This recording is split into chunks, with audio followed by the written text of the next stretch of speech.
Yeah,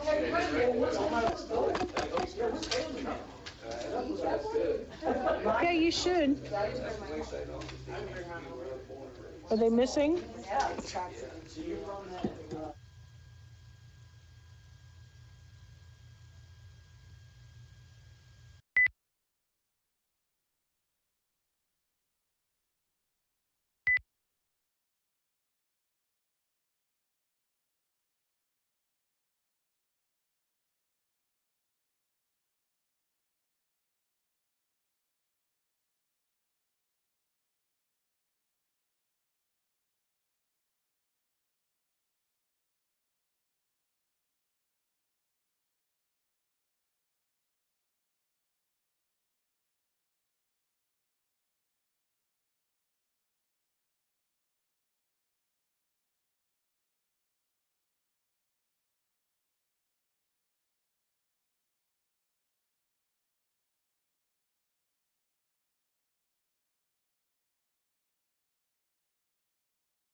Good evening. This is the workshop meeting of the Flagler Beach City Commission, Thursday, October 13, 2022. It's now 4:30. It's going to be continued until all items are complete. And here in the commission chambers in Flagler Beach, I'd like to call the meeting to order. Excuse me. And now I'd like for the mayor to lead us in the Pledge of Allegiance. I pledge allegiance to the flag of the United States of America and to the republic for which it stands, one nation, under God, indivisible, with liberty and justice for all.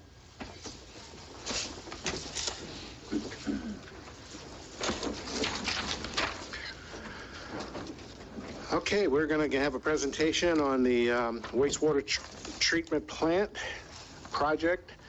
And Mr. Whitson, you can kick it off. Thank you, Mr. Chairman. Before we get going, I think everybody knows our all-star here, Mr. Ben with CPH. We worked many months on this presentation, many weeks. But before we get going, I'd like to tip my hat to our wastewater treatment team. They're always there behind the scenes. I got Johnny, John, and our brand new hire, Keith. Awesome. So give it up for these guys. They do a job nobody else wants to do, and I will tell you, they do a great job, and you have to be so smart to do this job. You have chemistry involved, all kinds of calculations, chemicals, processes, permits, paperwork. I mean, I could go on and on and on, and I just can't say enough good things about my team. So. And they stayed there through the hurricane. They did. Wow. They did. They wrote it out during the hurricane. Johnny's been with the city since 1987. Oh my God. That's before I was born. So, again, I couldn't be prouder, and I want to thank those. That's awesome, guys. Right. Thanks a lot. Yeah. Yeah. Or you could use the app, but the app costs $5 million. All right. Go ahead, Ben. Okay, so the last time I was here, a couple of months ago, we talked about a task force. So every 3 months, quarterly, we're going to update you on findings, what's going on, to keep you abreast of what's happening in the city. So this is our first update to you from that point. Is your mic on up on there? Yeah, just turn it to the side there if you need to speak into it. Can you? Yeah, you can hear me got better now. Okay, I'm just trying to make this clicker wanna work. Might need to refresh the battery. I'll go get some new ones. Keep going. Okay, so the waste, let me see if I get closer. Let me go. Apparently, there we go. All right, so we know the situation at our existing wastewater plant. It's almost 50 years old, and as we've talked to you before, it's essential. A functioning city has to have a efficient wastewater plant, and we've struggled along for years, and rehabilitation is going to be required to, of course, meet all these new regulations we've got coming down the pike. Ian has done us a little bit of a favor because it showed us in our collection system and our wastewater plant where some of our issues actually were. One of those being batteries in a clicker, but That one we can fix. that's an easy one to fix.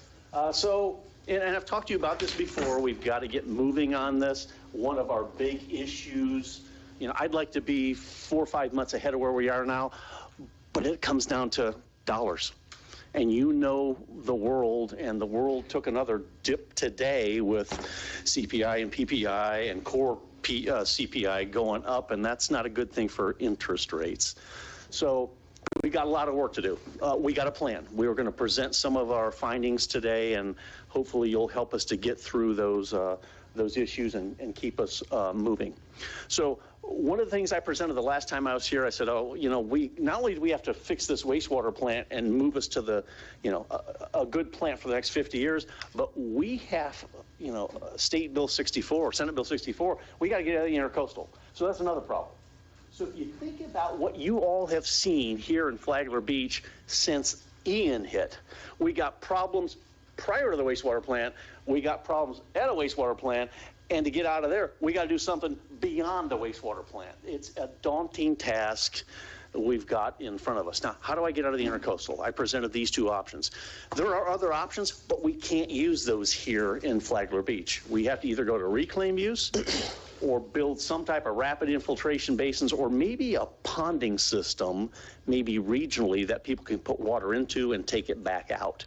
There are other methods, but none of them are viable for where we're at in the property around us. So time is now of the essence. We got a plan to start to move forward.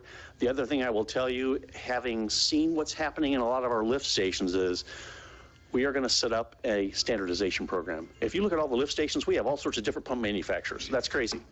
We need one pump manufacturer, so there's one person we go to, one set of spare parts, and we're not trying to find parts from 5 different manufacturers. We're going to make sure that's implemented here. Okay? So with that, and my new batteries for my clicker. Is it working? No. I can press the button. Is it on this one? Nope. Perfect. No, you did. It did came in. So to meet the Senate Bill 64 and get out of the intercoastal, remember we talked last time, the state will help us. We have to have a plan. We have to have dates to those plans. We have to have cost. So we've got to generate a reuse master plan. That is key to getting state money. Thank you, Susie. Appreciate it. So again, I'm not going to spend a lot of time here. Here's where we're at with the wastewater plant. It's in poor condition. A lot of equipment's past its service life. Some of it's not even operating well anymore. We've got some antiquated equipment. We've got hydraulic issues, corrosion issues, structural issues, safety issues. We don't meet class 1 reliability. We talked about single points of failure. If I only have one piece of equipment and it has to do a function and it goes down, we're in trouble. We don't have a backup. We have those issues at the treatment plant. We're still using our old sludge drying beds, although the screw press project is moving forward. There's a lot to do at the treatment plant. Thank you, Susie. So let me give you an update on Ian. So here's what we learned of what we've seen. You guys got 8.95 inches of rain. That's a lot of rain. I wish I would have only got 8.95 inches rain. I got 17.45 inches at my house. That's a lot of rain. But even though it's a lot of rain, look at the monthly total. You got 19 inches of rain. So the ground was saturated before Ian ever got here, and that caused a lot of issues. 8.95 inches is like a 25-year, 24-hour storm. My house was like a 350-year storm. So I'm glad you guys didn't see that part of it, because it would have just exacerbated the conditions that you saw. Johnny's plant got more than 2 million gallons a day of wastewater. That's 3 times more than normal. And the only reason I got 2 of there is our meter pegs at 2. So it could have been 3, 4, 5, who knows? And that happened for 2 to 3 days. Okay, well, here's the reason why. You saw all the flooding. We had an overflow at the treatment plant. I'm going to show you a picture in a minute of the influence structure where all the wastewater comes up, we screen it. You'll see water just flying down the sides of it. You'll see in the picture it's clear water because it's the intercoastal waterway. Use flood Flagler Avenue. All the manholes have little pick holes, so we can pop the top off and get in and do work. Those pick holes are letting the intercoastal waterway into this collection system, and it goes to the wastewater plant. That's what we had going through our treatment plant, and that caused some problems. So there's a significant amount of infiltration and inflow that came in various areas. I put down Flagler Avenue. We know that's always been an issue. North Lambert and other areas. Though it's an opportunity because now staff knows where these issues are. One of the issues we're going to have long term is how do I get those manholes and lift stations above a flood condition? You know, we got this resiliency study that's going on, sea level rise and all that kind of good stuff. But where do you put it? I mean, if I have to raise a manhole 2 feet, that means the road has to go up 2 feet. How do we do that? We have about 5 lift stations that are underwater. A few of those are in the road. So I either have to lift the road or I need to move the lift station off to the right of way somewhere and rebuild it over there so we don't have that happen again. These are some of the structural issues we're going to have to deal with over the next 4, 5, 6 years to resolve these problems. There wasn't much damage to the treatment plant. He had a lot of water going through it. It washed some of our solids out. The salt had a little bit of an impact to our microbes, but nothing significant. So look at, here's your influence structure. If you look up on the top right-hand side, you can see the water spilling down the side. But notice, it's not wastewater colored, it's not brown, it's not green, it's clear water because we're pumping the intracoastal waterway. And you can see it landing on the ground. If you can go to the next one, Susie, that'd be great. And it's starting to flow. You can see it flooding that area right there. And then you can see it moving to the back of that picture. The back of that picture is to the east. You can see that little channel, and it's heading back to, guess where? The Intercoastal Waterway. So it's like a big circle. Into the sewer, to the sewer plant, back into the Intercoastal. We're just doing this. Okay, and again, that's going to happen in a tropical event, you know, a 500-year storm. And when you say back to the Intercoastal, you talking about those two large pipes that are under Palm Drive? No, it actually is going to the back of our property, along that property that's owned by Palm Coast. Okay, Intercoastal? And then off of their property into the Intercoastal. Okay, I just want everyone to kind of You are understand correct. what's that. Yes, sir. So where are we today? Well, the flows in the last 10 days have gotten down to about 800,000 gallons a day. That's still about 20% higher than the normal flows. It's going to take a while for the groundwater table to come down and not be going into our pipes. So we're still seeing the effects. In fact, if I remember right, talking to Vinny, there's still one lift station that's underwater, and he can't get to it 14 days after the storm. So look at those three pictures on the bottom. I mean, the one on the far left is South 12th Street. The whole street, you can see it's all underwater. So are all of our manholes. So are the lift stations. That's where all the water's coming from. Picture in the middle is South 25th Street. The interesting thing about that is you can see that, you know, again, everything's underwater. All that stuff was raised already, and it's still underwater. So if you were to, I mean, that's what this resiliency has to tell us. Where do we think it's going to be? And then let's be, you know, conservative and put it higher than that, because we already lifted those and they're still underwater. And we all don't know if something like this can't happen again in you know, a month or next year. The one over on the far right is South 27th Street. Interesting, you can see the control panel for the lift station right there, and the whole lift station's underwater. That's part of our problem. And that's not just because of Ian. That happens when we have heavy rains at different times of the year. It's just we're in low areas, and that water collects, and until the Intercoastal goes down, we have those same issues. So, two I want to focus in on. Snack Jacks is on the lower left-hand side. That lift station is totally destroyed from the storm, and it's totally going to have to be replaced. Look at that giant hole. There's the power pole and the control panel sitting there sort of falling into the hole. It's destroyed from the storm. Now, good news and bad news. The good news is FEMA will help us pay for that. The bad news is we might see FEMA money, you know, 2030. You know, you submit it, and you just wait. So you have to front the cost, and then they reimburse you. So that can be paid for by FEMA. The one on the right-hand side is one of the condos that's having work done on it on the south side. And you can see they were told by the city to take the scaffolding down before the storm. They didn't take the scaffolding down. The scaffolding fell over, and it destroyed your lift station. That's got to be fixed. It also blocked access by Florida Power and Light to get the electricity back on in the building. So you have to repair that thing. Now, again, we can go back against those people, but how long does that take? We got to get the lift station up. But these are some of the things that, you know, that one isn't your issue, and the FEMA one's not your issue. That's just the way it is. But we need to think through, is that the best place for that lift station when we rebuild it? Because it could happen again. That's a video Vinny took. Okay, so let's recap your collection system. You've got 26 lift stations today in the ground that you operate and maintain. There are miles and miles of collection system piping. That's gravity piping that carries water to a lift station. Diameters of pipe are 6 to 12 inches, and here's the interesting thing I found. I just got the maps today. You got vitrified clay pipes, you got lined vitrified clay pipes, and you got PVC pipes. The PVC and the line stuff's good. Vitrified clay pipe is like, and I was talking to Commissioner Bryan about it, it's like a clay pot you buy at Home Depot. Do this to it and it breaks. Those are your sewer lines. So just think of what they do over time. They're easy to break, and when they crack, water comes flying in. Mary, do you remember last October when you joined me out on site, and I remember the fancy shoes you were wearing? Okay, that was clay pipe that snapped or cracked because we overpressurized the system. Now, transmission pipe is the stuff that we pump through, so it's under higher pressure. You got miles and miles of that from 2-inch to 18-inch in diameter, and that's all either PVC or ductile iron. I'm not worried about the ductile iron. We can probably put 300 pounds of pressure on it. The PVC is what split last earlier this year on Flagler Avenue because it was overpressurized. Now, think of what would have happened during Ian. That Flagler Avenue is underwater. A pump station fractures a pipe. How do I get down there to fix it when the road's under a foot of the intercoastal?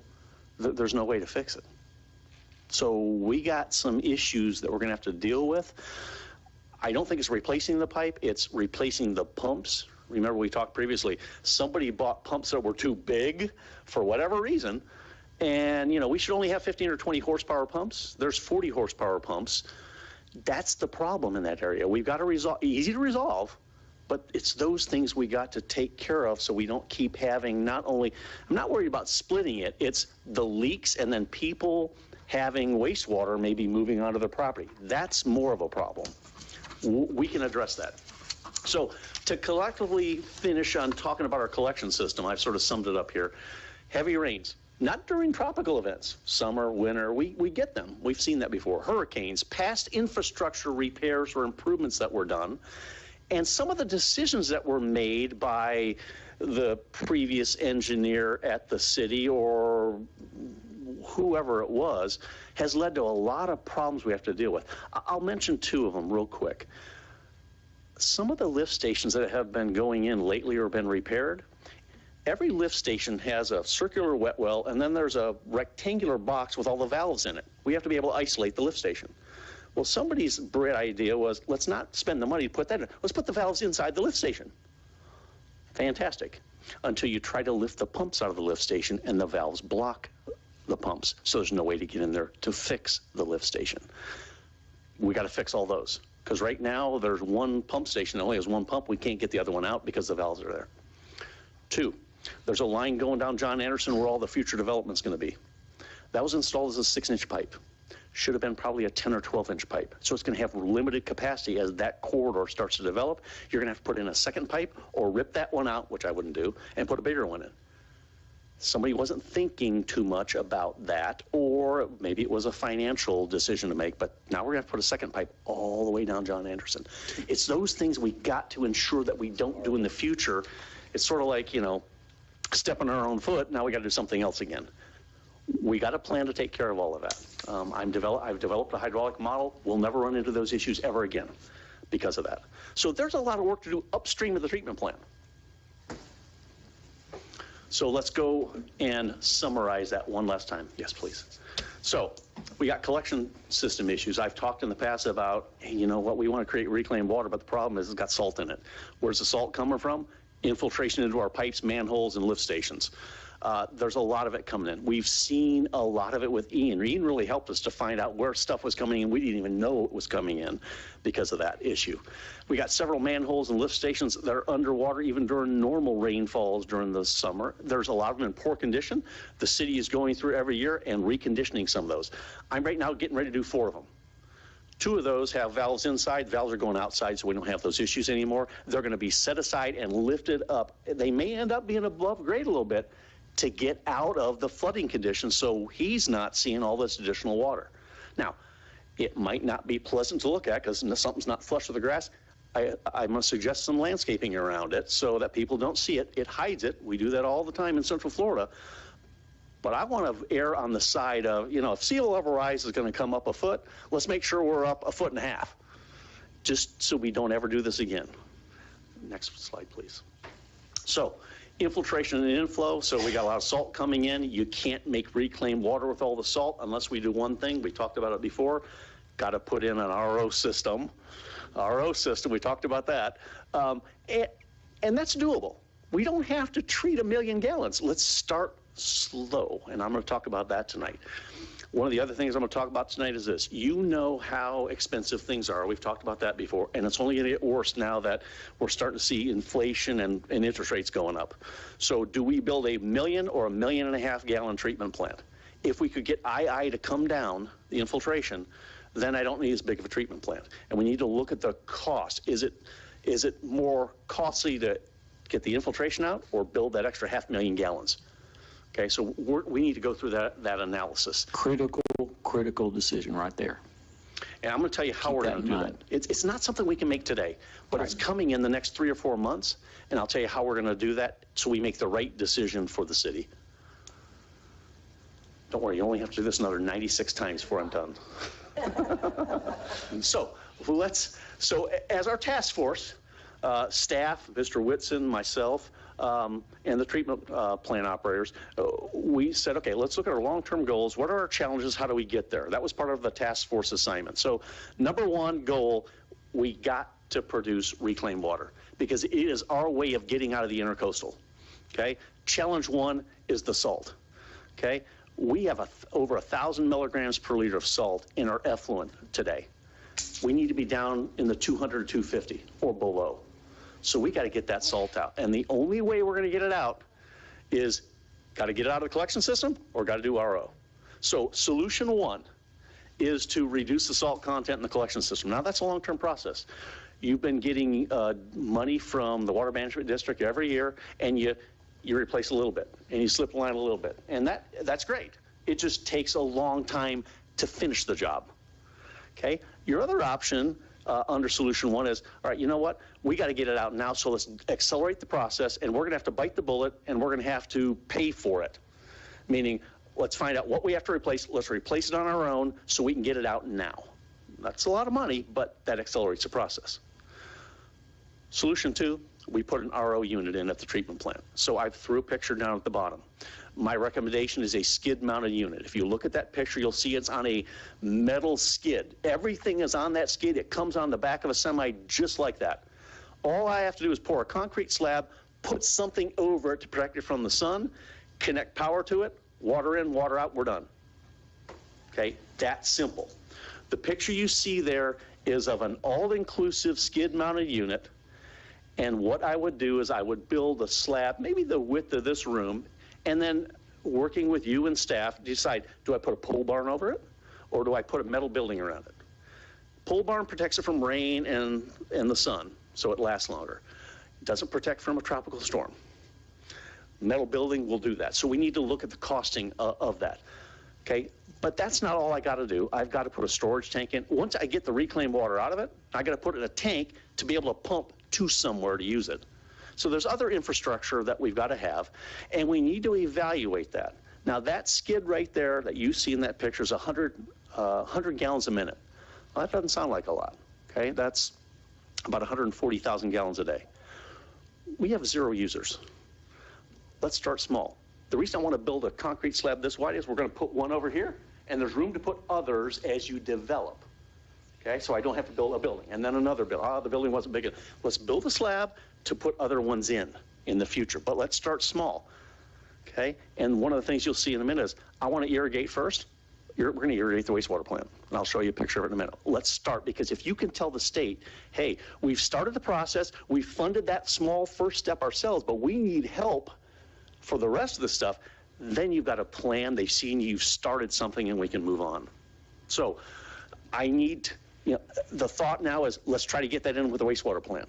If you do, I need to design that piece because that wasn't part of the original plan, but it helps us to move forward with getting you funding for everything else. All right, and in talking with our task force and the city manager, that's the route that staff and I would like to go, rather than let's spend $5 million, $8 million, $9 million to fix the collection system right now. Because that's going to take a while, and we're going to rip up every road doing it. That's never a good thing. Okay, so challenge 2, we've got the salinity out of the way. So let's assume we've got the salinity taken care of, we got an RO system in. Now we got to put this water somewhere. Okay, and remember, we're starting from square one. We have no customers. You need to be the first customer, because if I generate it at the wastewater plant, let's irrigate the grounds of the wastewater plant and start it. It may only be 25,000 gallons a day, but that's that much less going to the intercoastal, and it shows the state you're willing to do something. We just need some help, that's all. So our thought process, let's develop a phased implementation plan. I'm thinking this, and I think we used this the last time I talked. I want to think of this as like an apple tree. You got apples that fell off, they're sitting on the ground. That's low-hanging fruit, let's do that first. Then there's apples I can reach right here without getting on a ladder, and the hard stuff, the state needs to help us with the hard stuff, and the hard stuff is a long way down the road, meaning if we had an infinite amount of money, I'd be going to the golf course because they use the most water. but it's the farthest point away for us. So let's stay close to the wastewater plant and then move out in increments with help from, let's say, others, okay? So we need to put a reuse master plan. Why? We have to have a plan so we can get it to Edgar and work with the state representative and our state delegation to get us money, but they won't help us unless we have a written plan. So tonight, we're going to be talking about getting a reuse master plan started, getting a wastewater master plan started so we can get people to help us solve the collection system problems and give us some money. And that's the start of the process to get you where you need to be. It's going to be a long road, but we got to start somewhere. And remember, we got to be out of the intercoastal in 9 years, and that's going to come a lot faster than we think. All right, so we want to develop this implementation plan. And again, it's all going to be phased. We've got collection system and transmission system improvements I've talked about. We need a wastewater master plan. Susie, if you'll click the button, I think it'll come up next. So there's 2 plans we need to develop. Reuse plan to get rid of the effluent, wastewater one to try to keep as much water coming to us. It's sort of a catch-22. You know, in Central Florida, I tell a lot of the utilities I work with, why do you want to get rid of the infiltration? Because in Central Florida, I don't have to worry about the salt. That's more water coming in, well, that's more reclaimed I can sell and get rid of, right? If I plug the holes, I'm going to run out of reclaimed water. Okay, but the problem we have is that infiltration is salt, and that is a problem to us. So we need to develop that master plan for the collection system so you know over the next 10 years, here's what we got to do to solve some of the issues that we have. Goal 3 that the task force came up with is, hey, we got to get out of the intercoastal. Okay, well, that sort of ties into the other 2. Senate Bill 64 says we got to get out by January 1st of 32. We submitted a plan to DEP on October 29th of last year. It got approved. So we're on the clock. Ben, what are the consequences of not getting out? What are the fines likely to be? That hasn't been identified yet by either the state or EPA. Okay. I will tell you this. Like any other process they've ever come up with, they give you a hard date, and as long as you're working towards it or made significant progress, they're not going to ding you. Okay. If you've done 0, they hammer you. Okay. And I think you've got a good, if we can show a plan was started in 2023 and we're working towards it, and we need assistance. We're a small community, we need assistance. That is a good story to keep you from getting out of there. Now, let's say we can get it all out of there. I still, and I've talked to you about this earlier, I'm not going to tell them we're going to plug the pipe going out the intercoastal. I still want to use that as a wet weather discharge, so when Ian shows up and nobody's using reclaimed water, we're putting it right back out there. Okay. Okay, I've done that with every other utility. We don't want them to plug our pipe, because then what happens? Well, everything flows all over the ground again because nobody's irrigating because we got 8.95 inches of rain. Where's it go? Okay, but as long as we're working, and we made some progress, I think we're going to be okay. Okay, I mean, that's another unfunded mandate, right? Those are tough. Those are definitely tough. So again, there's the reuse master plan to help us get out of the intercoastal, and I think we can get there. If we come up with a plan and you approve it, I could put that skid out there and be making reclaimed water out of the effluent you have coming out today while we're building the new plant. Okay, because an RO system takes everything out. That's the beauty of it. They're just expensive. Okay, so we could be making it now and say, hey, here in early 2023, we're making reclaimed water. We got 25,000 gallons less going out than we had. And here's our program start. And DEP will look at that well, as I think the legislature will too. It's, hey, they started. That's great. They just need help. Here's a way to get help. So I think that's where we're going to go. So I'll be bringing this probably in the next couple of commission meetings through Mr. Whitson. So we have to come up with a reuse master plan, okay? I don't have it written yet. I need to work with staff to develop a scope. Scope will determine what it's going to cost to do this. I don't want to have to redo a master plan this year and 2 years from now. Let's look at a master plan that's got some length to it. Like, this is the plan for the next 10 years, okay? So I will be working with Mr. Whitson and the task force, and then we need to think through this too. Is this a reuse system just for Flagler Beach, or are we going to look at a regional system? My suggestion, I mentioned this the last time to you, is look regional because it opens up different pockets of money. We are very close to Wadsworth Park. We could irrigate the park, the ball fields. That's the county. So now it's Flagler Beach and the county working together. I would also consider you thinking of making a tie-in to Palm Coast, and they're not that far down 100 from us, because they are the big gorilla. They're going to need a ton of reclaimed water. They've got huge growth, and when they can't make enough reclaimed water, we pump it to them into their system, and it goes out into their system. Now you've got a tri-party agreement that is looked on much better than just, hey, just little Flagler's trying to do stuff. Yeah, sure. So if we were to go with the RO system that you're recommending, if we were to get that, group effort in there, would you think we would be able to get some of those funds from our neighbors to help us fund that? Because I know there is development that, looking to get water down 100 would probably be a little bit easier than running it underneath the intercoastal waterway. Totally. Okay. Totally. Yeah, I think that we could, negotiate with whoever. And that's, again, this is part of this resiliency effort, plus the master plans we have to put together. So the more collaboration, the more funds we avail ourselves of.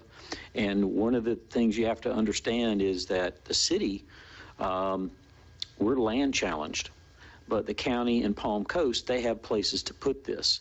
And they're also represent customers and demand. So it's combining our needs with their needs, and that's a win-win.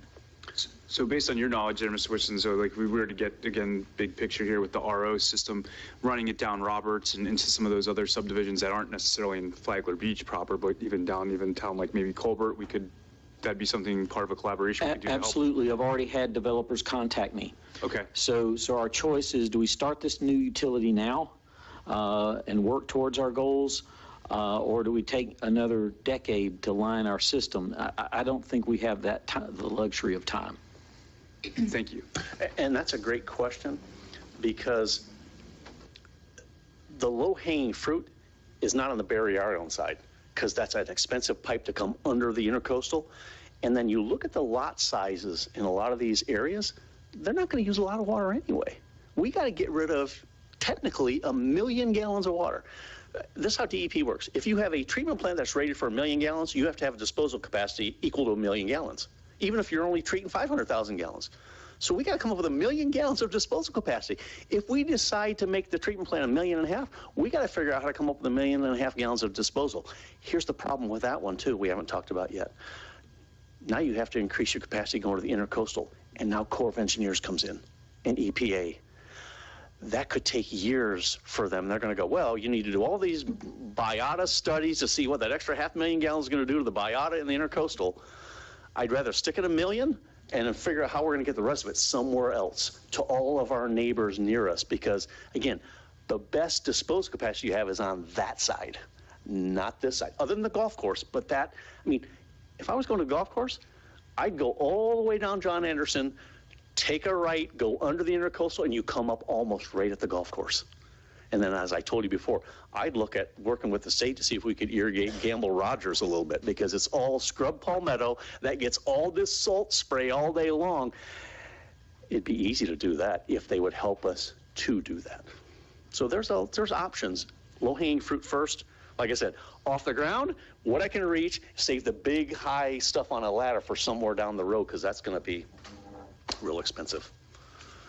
All right, so again, I've talked about this before. We need to design that system. There's the infrastructure we'd have to put in. I'm guessing, I haven't I haven't gone and designed anything. I'm guessing it's going to be $500,000 to $750,000. Okay, it could be less than that. I don't know yet. I'm going to try to use every piece of infrastructure we have so we don't have to spend any more money than we have. But we could have that thing installed and running in 6 to 9 months. Okay, with your existing effluent from the old plant. Okay, so this is interesting. I went on to the Flagler County property appraisers today and said, okay, where could I irrigate right around the treatment plant?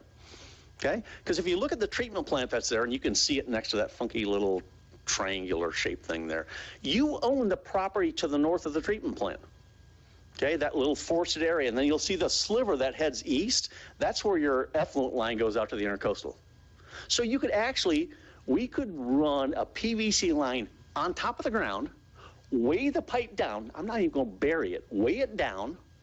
You use 80-pound sandbags and put some of those big guns you see at golf courses that just sit there and shoot 30 feet out. We're going to shoot it in a circle in that forested area. Okay, that's going to get rid of some of it. Okay, so then I said, okay, well, go ahead, because I think that's going to come up. So that's the area right there in that yellow that you can irrigate today. We can irrigate the treatment plant, but I got to be careful because we're going to be constructing in there. Okay, so then I said, okay, let's look east and south. So I looked east. Okay, that white area with the yellow in the middle, that's owned by the company that is developing on John Anderson. So they're going to want... And they are wanting reclaim. So here's the idea. You work with them to try to tell them, hey, we need to irrigate that. Now realize they can't get to that property. There's not a road to it unless they go through your property. Most of it is not usable because it's water up to the intercoastal, but the area I have shaded in yellow, that's forested area you could put the guns in and just shoot out. And you know, we might be able to get rid of 50, 60, 70,000 gallons a day. That's a good start. We have to have a starting. You can't go south. There's another property owner there. But the property appraiser says that that area there has got a value of $6,000.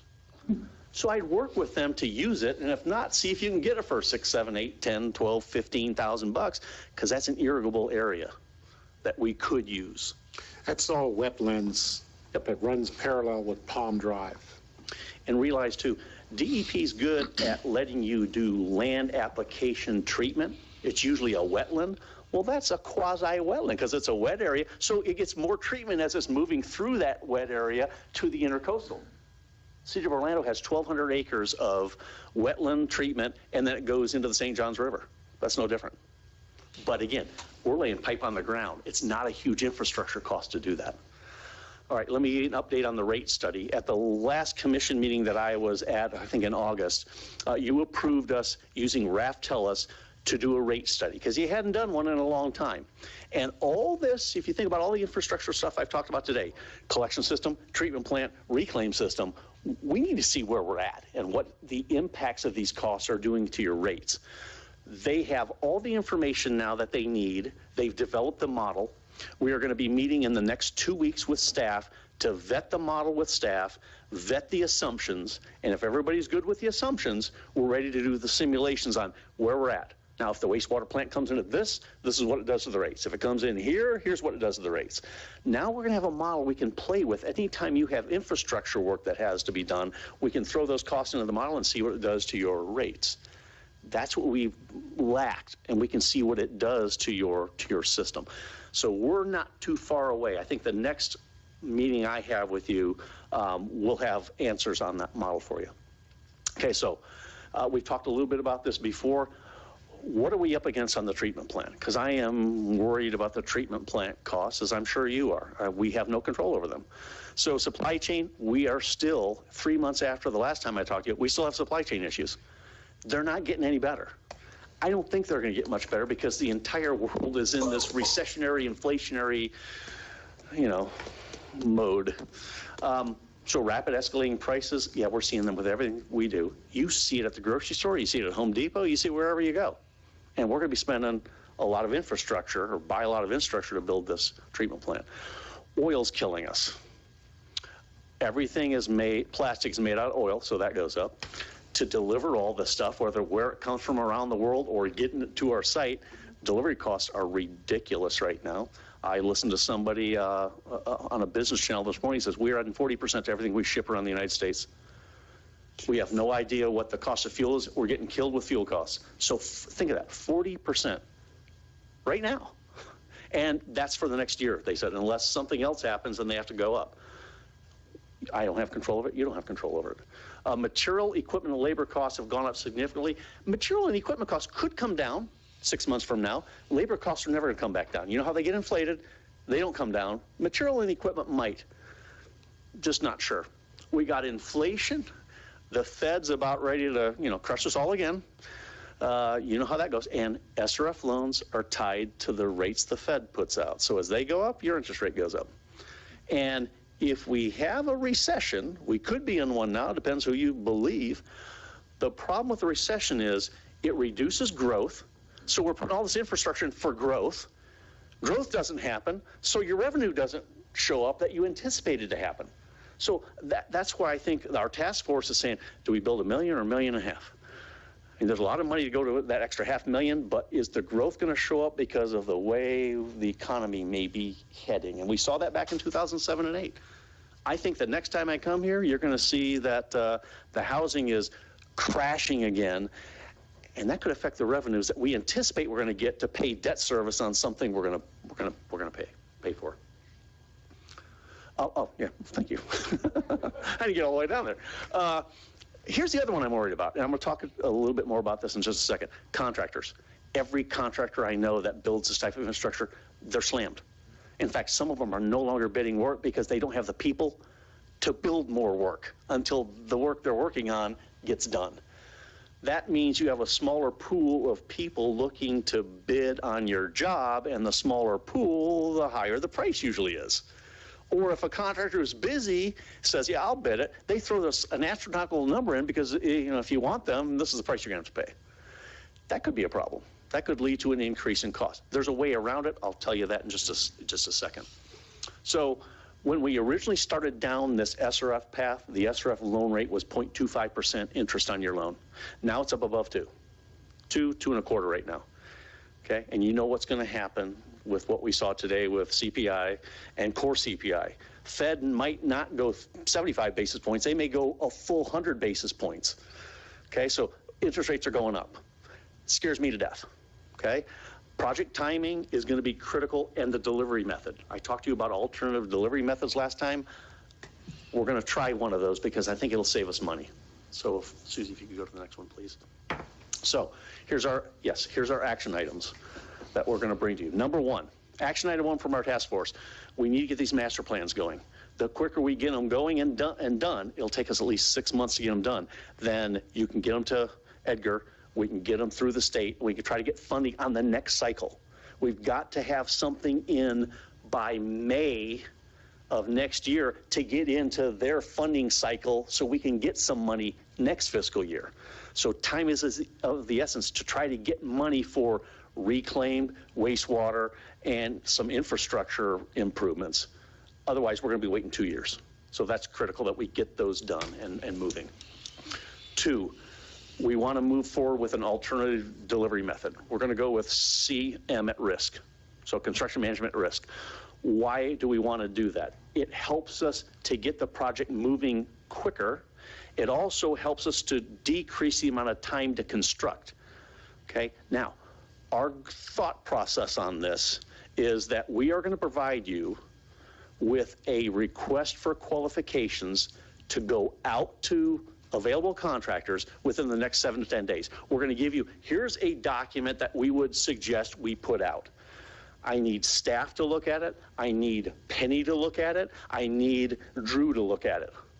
Okay, give me your comments, and then we put it together. Here's what we want to put out to proposed contractors.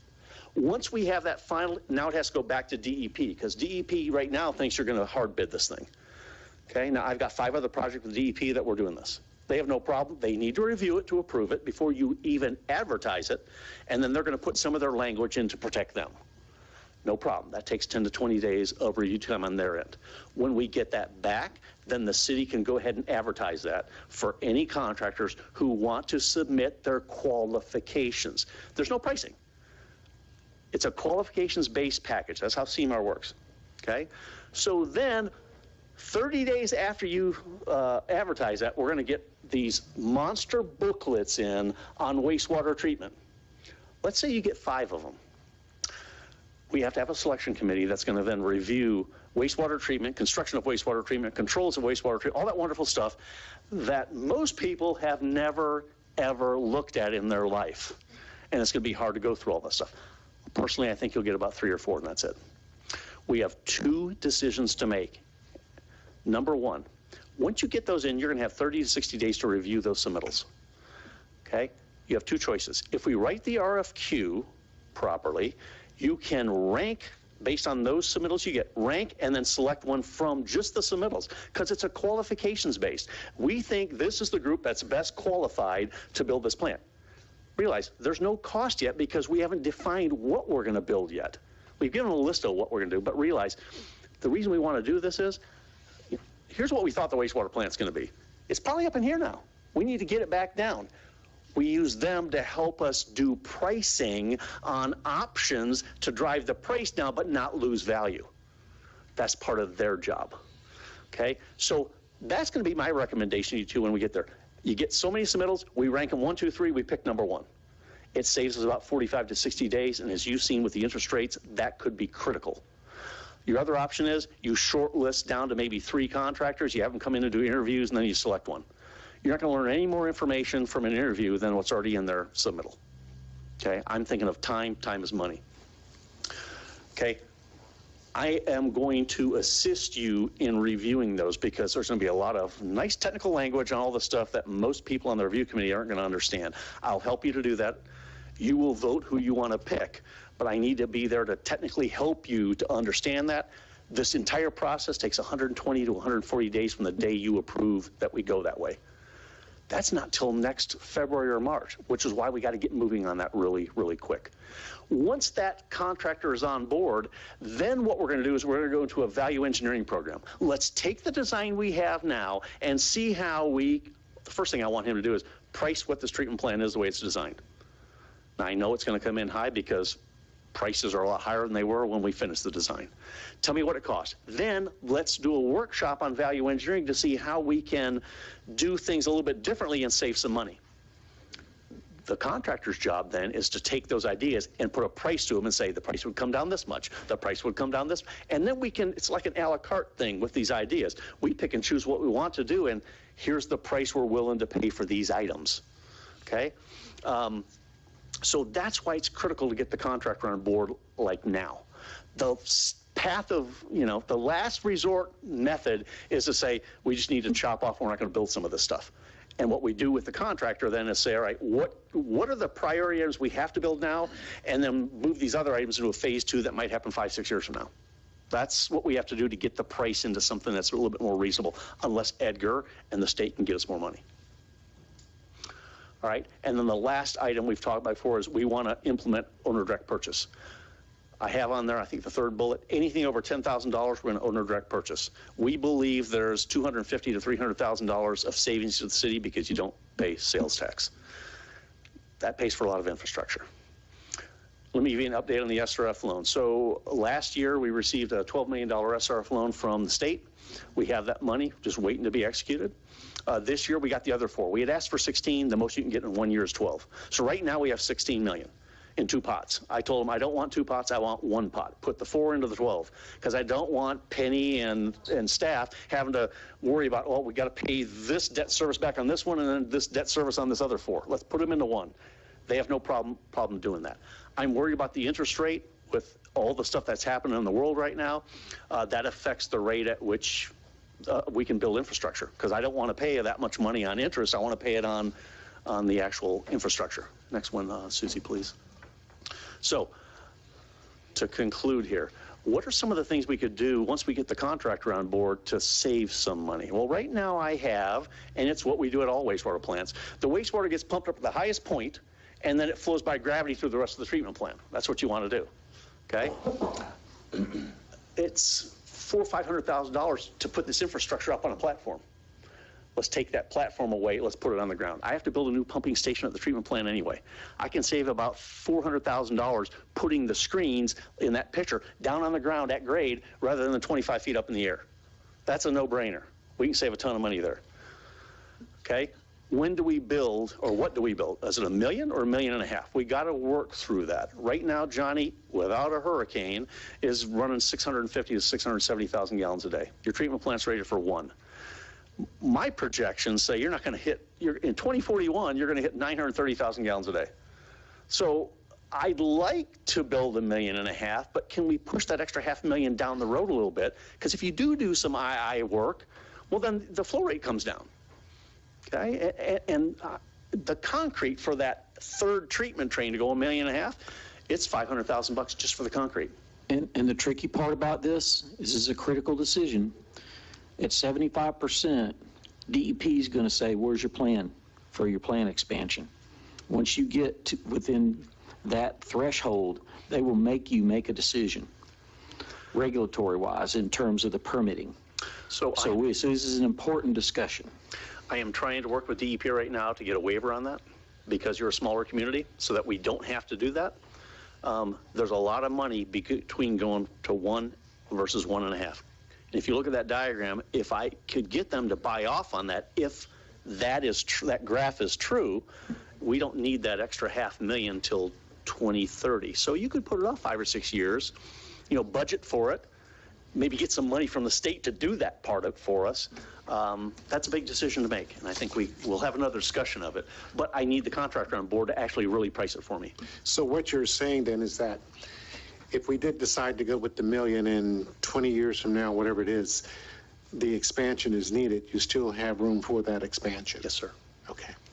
And remember, I'm doing everything. If you see that picture, those big rectangular treatment structures on the right in the center on the lower end, it's all Commonwealth construction. So it's not like I'm putting a whole bunch of piping and valving in. We just tie in to the steel that's already there and just build 2 more walls and a big long wall, and you got another tank. Okay. So, I mean, there's ideas. Here's another one. And I hate to do it, but we may have to do it because of funding. The picture on the left, that's your existing digester. So, up at about 10 o'clock on that picture, that's Johnny's digester. The rest of it I call the Amazon rainforest because that's its overflow. And I think I told you before, when water overflows, the whole thing floats up and down. Do I want to use that structure? No. Does it have issues? Yes. But a cost-saving measure is to fix the issues in the tank and continue to use it rather than build a new one. That'll save us some money, but I need the contractor to price out all that stuff. That could be a thing. We have a lot of ideas. I need a contractor to help me. The last one down there on the bottom was, we're going to demolish all the old structures that are problematical right now. Let's hold off on that. I hate having structures there, but there's a lot of money to knock it all down and haul it all off and put it in a landfill. We'll save that for some other time.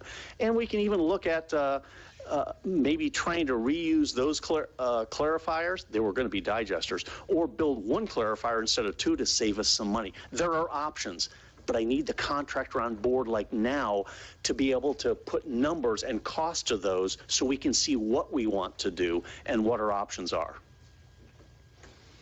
Okay, and then I put here, we've got chlorine contact chambers. I always like to have a spare one. Maybe we don't build the spare one right now. That'll save us a little bit of money. But again, I can't tell you whether it's worth doing that or not until I know what the cost is. Okay, we're going to try to minimize the amount of SCADA. I hate doing that, but there's a lot of money in SCADA, so we're going to try to minimize that for now. And again, use owner direct purchase. $250,000 buys a lot of infrastructure. Okay, and then I'm going to stop there because that's pretty much a recap. That leaves me 5 minutes to answer questions. We have a lot of options, but to get any of this going forward, we got to do 3 things. Reuse master plan, wastewater master plan, and we got to get the CMAR contractor on board because they're the key to trying to figure out where we're at and how we can get the price down without losing value. Okay, I saw a lot of note taking. Mayor, you want to start? I just have 2 questions. You had mentioned the current pumps, they're the 40 horsepower pumps, and it's just too much capacity. Can we resell those pumps? Might be able to. Okay. That was one question. And then the other one was, what was the cost of the skid-mounted unit, just out of curiosity? The RO unit? Mm-hmm. I'm guessing it's between 150 and 200,000 bucks. Okay. That's just a guess. I'll just go down the line. Commissioner Sherman. So I guess when you mentioned earlier about the line going all the way down John Anderson, are we looking at the Volusia County line, or are we looking shorter than that? This is the line that's going down towards the Polo Club down that road there. Okay, so it would stop there. We're not looking to go Well, further. we could, but it stops where those subdivisions are. Okay, That's when they put in, what, 5 years ago? Yes. That's recent. Okay. And then I guess my last question would be, so the damage that was done to the lift stations down on the south side, are we going to take some sort of action on that? It's all getting rid of for FEMA. It's all on the list. Is there a possibility, maybe I'll ask Drew I was just trying to figure out about legal action we could take on the contract. Yeah, the contractor that Oh, the one that caused the scaffolding? Yes, yeah. Yeah, that's a Drew question. Okay.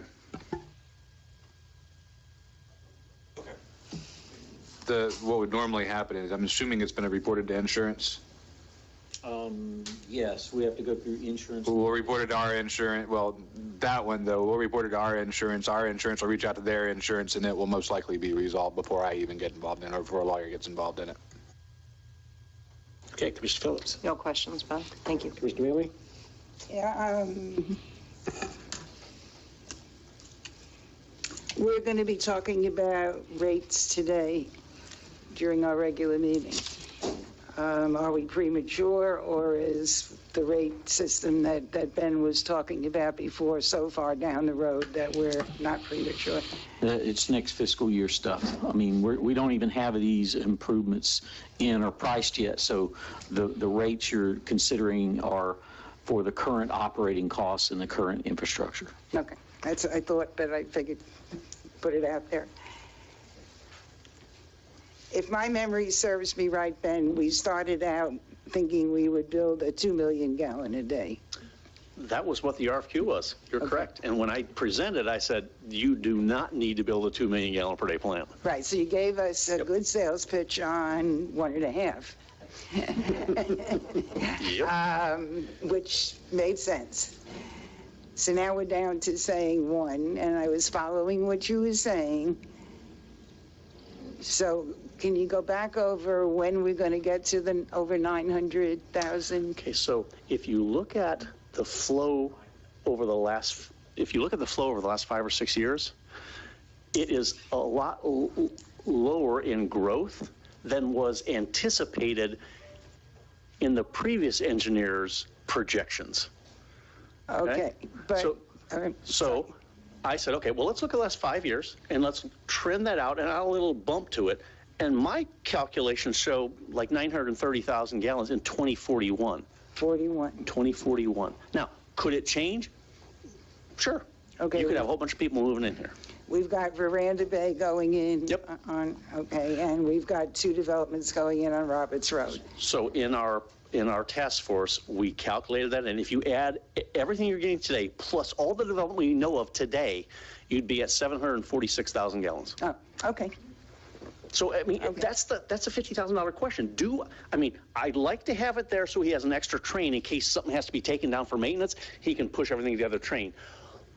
But I don't want to push $2 or $3 more million on you if we don't have to right now. And neither do I. I know that even with 1 million, we can't use the 1 million gallons a day. Correct. That is correct. So when you said 900 and whatever thousand it was, I was like, they're not going to let us do that. And think of this, again, if I go to 1.5 million, you got to have 1.5 million gallons of disposal capacity. So we got to, before they'll permit it, we got to find and tell them where we're going to put the other 500,000. We got to go to the intercoastal right now. So now you've got EPA, Corps of Engineers. Corps of Engineers could take years to get anything permitted through them. Okay, That's a problem. thank you. Mr. Cooley. I got quite a few notes. This has been a little bit of a frustrating meeting. We sat through a 55-minute presentation, and that leaves us 5 minutes for discussion. So a lot of what we covered is repeat material that we've already made decisions on. And I feel like this process, one of the things you mentioned that we're behind time. Well, there's a couple things. We're moving goalposts on some of this stuff of decisions that we've already made that we didn't move forward on, that we should have. And now we're coming up with new things. And we really need to focus on getting the steps to move forward. If we have, for instance, things like the wastewater master plan, why hasn't it started? Why is that not coming up now? I question why we didn't have one before I even showed up and did work 2 years ago. We don't have it budgeted, and it is not authorized until you say, I don't have the authority to execute a $30,000 or $40,000 or $50,000 contract with this man without you saying it's okay. We've been having this discussion for 3 years, and now it's coming up. Well, let me throw this straight to you. I was tasked with helping you resolve collection system issues a month ago. I was only wastewater plant.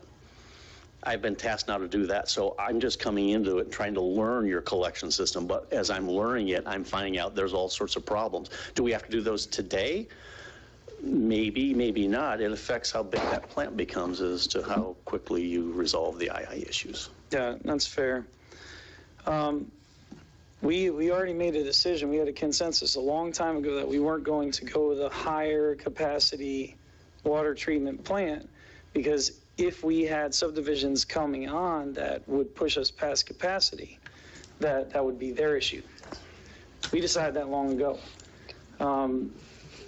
So I don't know why we would be talking about capacity again, because that decision was made. And that was an extensive discussion. The I&I issue that we've been talking about for 3 years, not necessarily with you, that we've been talking about for many years. If we work around the I&I issue and go with a look at higher capacity or look at RO systems and all that, remember the pipe? Remember William said everything's falling apart? That's ignoring that issue. You're going to deal with the I&I. So if we build something, right, that has more capacity to skate around the I&I issue that we say is going to take 10 years to fix, we're going to fix it anyways because it's going to break. So it would behoove us to look at the I&I first, or maybe a combination, but to build a system that works around our issues of I&I is ignoring our true problem, which is our infrastructure is falling apart. And to build a system that can handle more infiltration because we didn't fix it is not getting us anywhere. So the rate study is overdue. When is it going to be done? We had an issue getting information from the city because that was this period where you're going through your budget, and Kathleen was retiring. So we had that issue. We lost a month and a half because of getting information and who do we get it from, and you were going through the budget process, so stuff slowed down. The model's built, it's ready to be used. We just need to vet it with finance and we're ready to go. But here's the issue. You said that is now hinging on decisions that we need to make sometime in the future. So if that is hinged on that study, when can we expect the study to come back completed? Okay, so we should be able to start modeling within the next 2 weeks. The model will then be able to take in what we're going to throw the $16 million number, and we're going to see what it does to your rates. Then we'll play with it at 14 and 18, and we're just going to see at what point does it require you to raise the rates. We don't even know what's going to cause you to raise the rates yet, but we'll be able to determine from that how much you would have to raise it if it was X dollars for the treatment plant. And then you can also, now that the model's built, if you decide to do some IA work or reclaim work, you can put that into the model and see what that does to your rates. You'll have a model for any utility infrastructure project you do. You'll be able to determine the impact on the rates. And whether you want to go forward with that, truncate the project, or what have you. We've never had that model. And that's the problem is you say, well, we'll build $16 million. We need to know what the effect on the rates are. And I'll tell you, we had a certain amount of rate increase with, a year ago. Now that the interest rates are up, you're paying more interest, that's more debt service you're going to have to pay. So I want to know what the rates are so you know what they are before you make an informed decision. Yeah, and a couple of just general call-outs. The repeating information, the repeating questions of the meetings that I would like us as a group, and you and us, to focus on getting cleaned up so we can move forward. So you talked about value engineering. We already made a decision on that tank previously. We decided we were going to keep it and reuse it. That was based on the information we had before. I don't know if that's changed or not. We originally weren't going to use that tank. We were going to take the 2 clarifiers, convert them into digesters, and then get rid of that tank. Got it. Okay. Now I'm trying to see, I need the contractor there to say, if I had to refurbish this tank to make it usable, what would that cost? And is that cheaper than building new tankage? Because I'm trying to reduce the cost. I'd love to use every bit of infrastructure you have, and I'm going to, but we weren't going to use that tank. We were going to use the clarifiers. Right, and then we also talked about previously the type of delivery system we were going to use. And we're back to that. So my point is, you mentioned we're behind, so we have to have a sense of urgency on moving forward. And to go back and talk about decisions that were made over and over again is not going to get us anywhere. We've got to just button it. Correct. We mentioned 3 different delivery systems the last time. The task force now whittled it down to 1. We're going with that. We would like to go with that one with you. I wanted to prep you tonight for that because in the next 7 to 10 days, I want to get you as a group that RFQ, because we got to get moving forward on that. We've looked at the other ones. We looked at CM at risk, a hard bid, progressive design build, and design build, and construction management at risk. We've thrown 4 of those out. We don't think they're the right fit for this project. We think CMAR is, and now that we've made that decision through the task force, we'll be bringing that to you in the next, Eric, the next 7 to 10 days. And the point here is we're talking about spending between $16 and $18 million.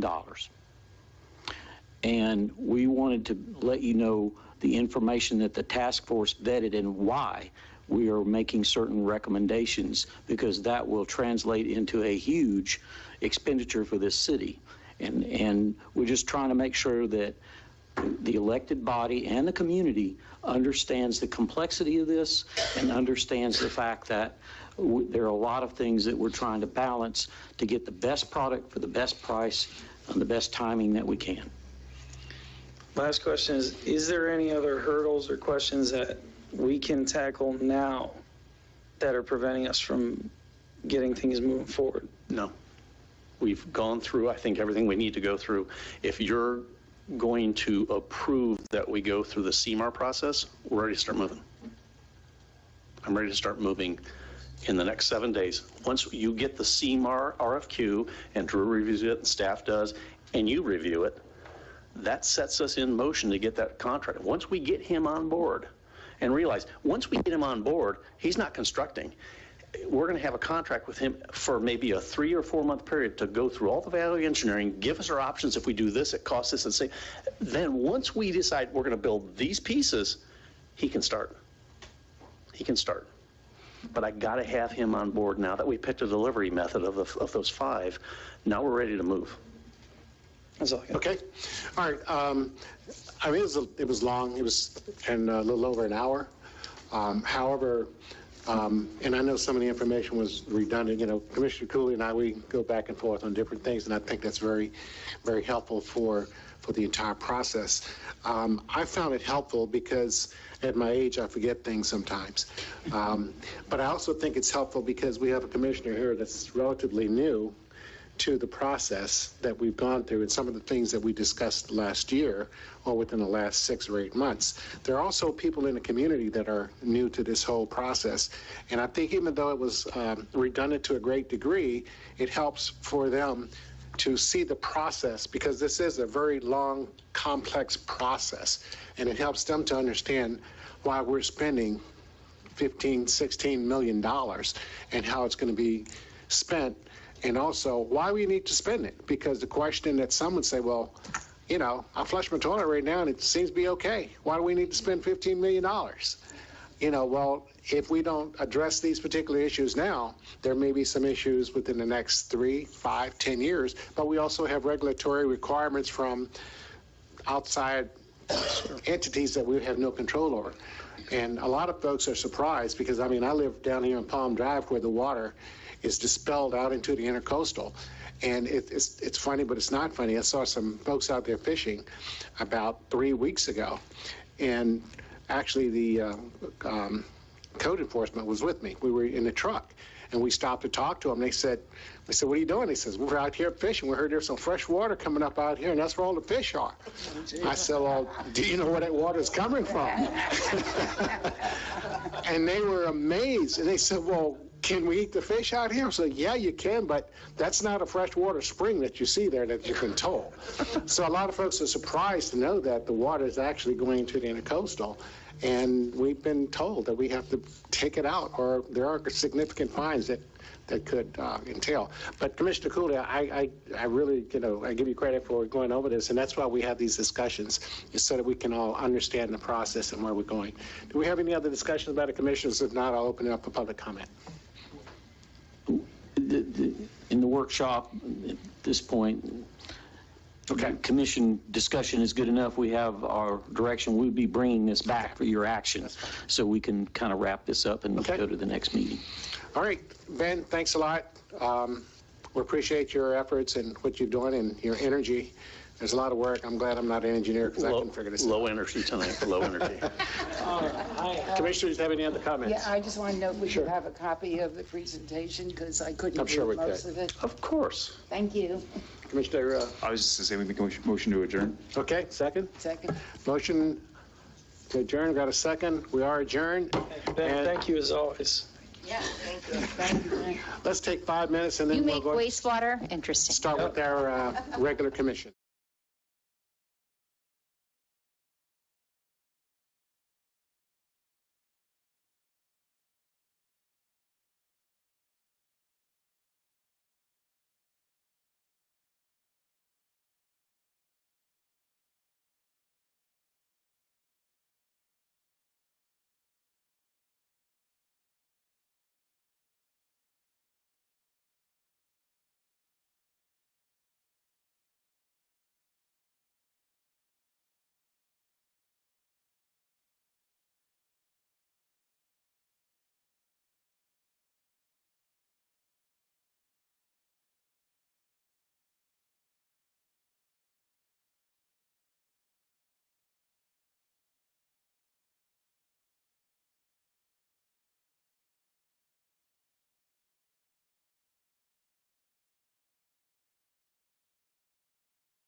And all items will be continued until complete. It's the City Commissioner Chambers at Flagler Beach.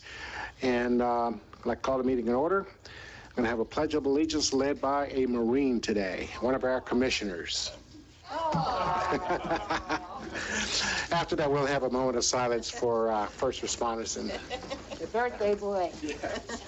I Pledge allegiance to the flag of the United States of America and to the republic for which it stands, one nation, under God, indivisible, with liberty and justice for all.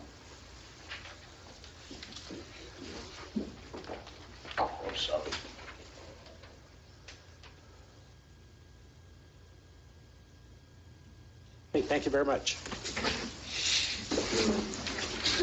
And one thing, as an airman, one of the things I learned a long time ago, you always refer to a Marine, even if it's 20 years after. They're always Marines, which is great.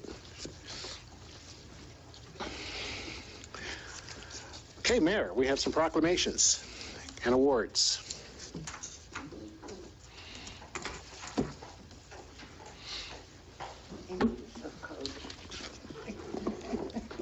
We have a couple of them tonight, and we will start with the proclamation. So if those from the Flagler County Advocates Alliance could come forward.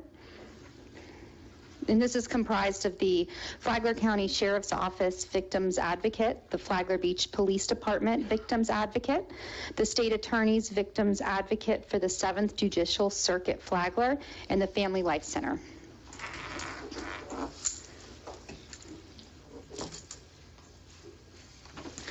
Wherever you want to stand. Everybody. Over here. That works. Over here. Share the love. Whereas home should be a place of warmth, unconditional love, tranquility, and security. And for many and most of us, home and family can indeed be counted among our greatest blessings. Tragically, for many Americans, their home is tarnished by violence and fear.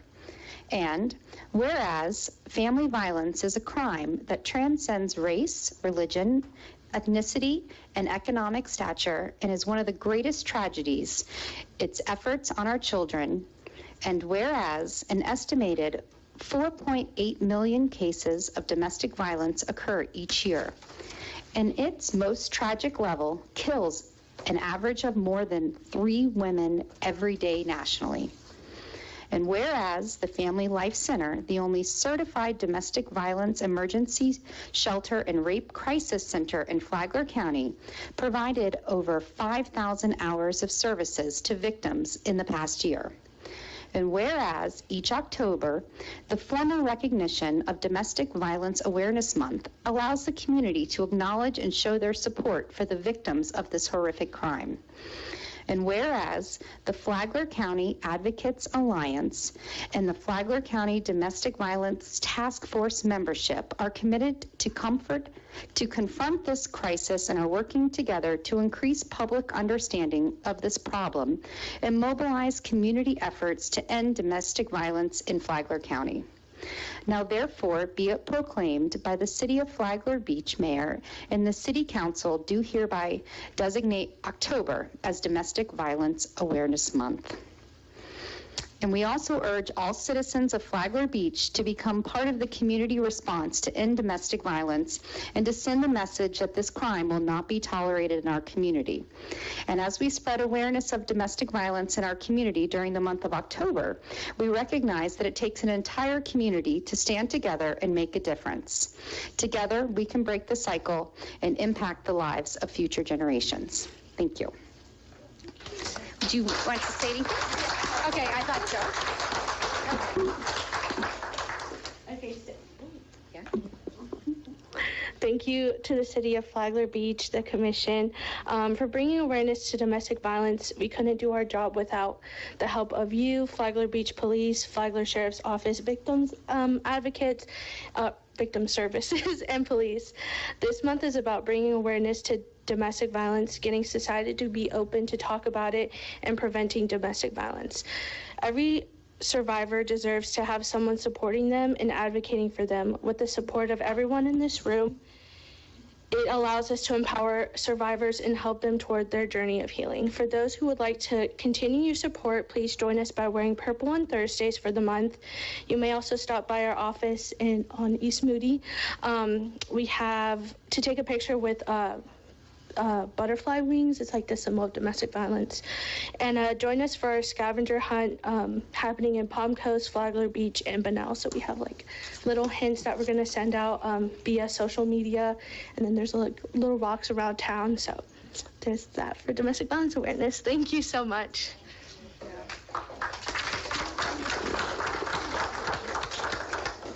Hi, Donna Carney. I'm the Victim Advocate Coordinator for Flagler Beach Police Department. I wanted to also mention we have a Rise Up event tomorrow. It's a domestic violence training. It's going to be from 9 to 1 at the Palm Coast campus of Daytona State. I want to say the old name. The new name, Daytona State. Anything else? And I also want to introduce our new advocate. This is Laura Jean Cashera. So we do LJ. She's our new part-time advocate at the police department here. So we're glad to have her.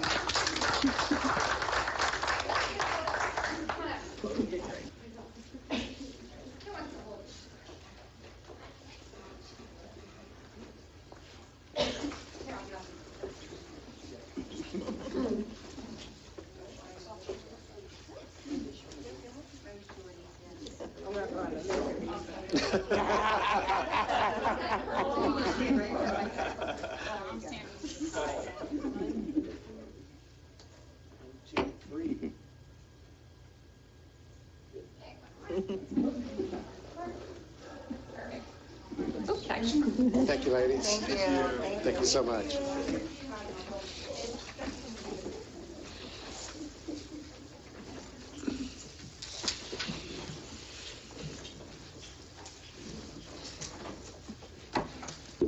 The next proclamation we have is for the Rotary, and the Rotary does so much for our community, and this is just one of the tiny little things that they do. We don't know what we could do without them. We love you. Come on up.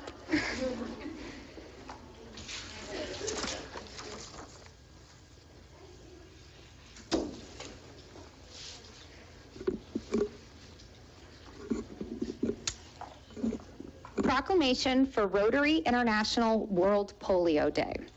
Whereas Rotary is a global network of neighbors, friends, leaders, and problem solvers who unite and take action to create lasting change in communities across the globe.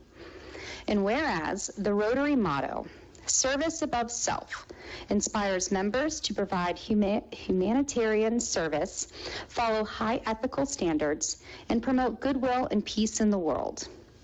And whereas Rotary in 1985 launched Polio Plus, and in 1988 helped establish the Global Polio Eradication Initiative, which today includes the World Health Organization, U.S. Centers for Disease Control and Prevention, UNICEF, and the Bill and Melissa Gates Foundation, and Gavi, the Vaccine Alliance, to immunize the children of the world against polio.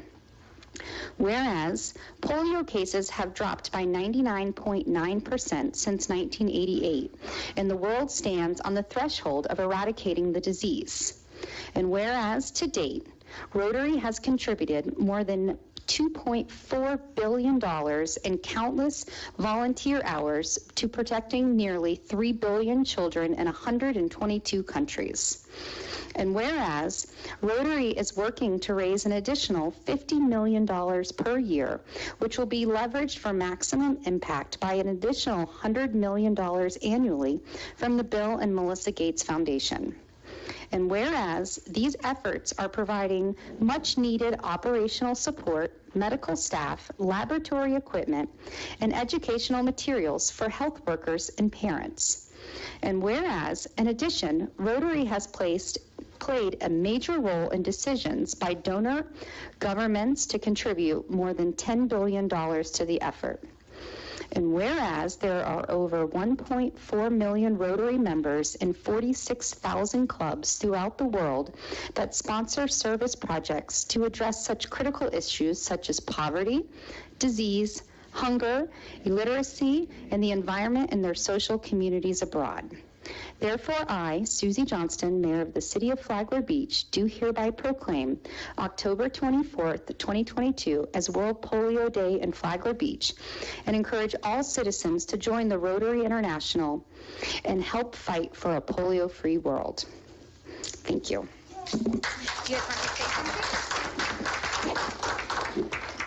Thank you guys so much. Rotary does so much all over the world, and when we talk about helping out our community, obviously we start locally, but the world is our community, and so we want to be good stewards of all of the resources that are available to us to do something as important as eradicating polio. A lot of people think, well, that's something in another country. Yes, and it can also be in this country in a very short amount of time. So thank you for helping us bring awareness to polio eradication through World Polio Day. Thanks so much.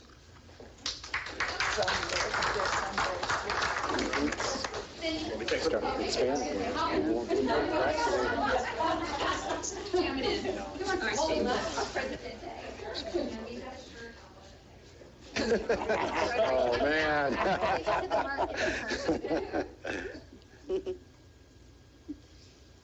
Cheeseburger? Yeah, well, that's my job. All right, I always ask people to say cheeseburger too. One, two, three. Cheeseburger. Thank you. Thank you. Thank you. Or as Bruno would say, cheeseburger. And I'm also going to just publicly thank Debbie Meyer for helping us at the last beach cleanup. She was a monster. And I don't think we have anyone here from the Department of Transportation. They're a little busy right now, as we know, with the storm. But we have a proclamation recognizing October 21st through 28th as Mobility Week. Whereas Mobility Week is a cooperative effort by the Florida Department of Transportation and its partner agencies to promote awareness of safe multimodal transportation choices by hosting an annual collection of outreach events.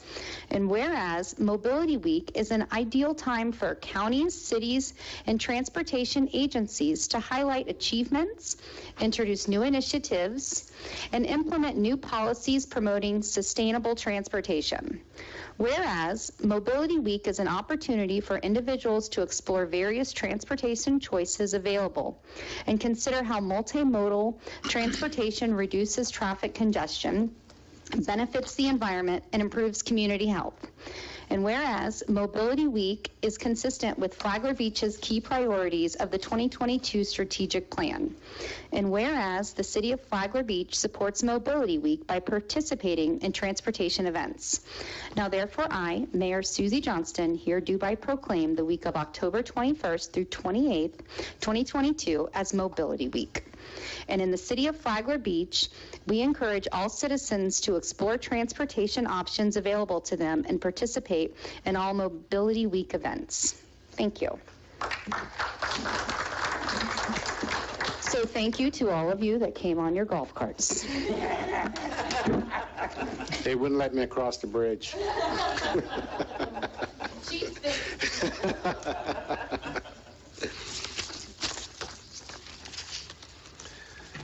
Thank you, Mayor. Okay, the next item we'll move down is to deletions and changes to the agenda. Commissioners? Mayor? City Manager? No? Okay, we'll move on to public comment. We're going to move to public comment regarding items not on the agenda. Citizens are encouraged to speak. However, comments should be limited to 3 minutes. A 30-minute allocation of time for public comment on items not on the agenda. Each speaker has up to 3 minutes to address the chair and 1 opportunity to speak. No time can be allocated to another person or speaker. So at this time, we'd like to open up for public comment. Anyone like to speak, please come forward, give us your name and your address.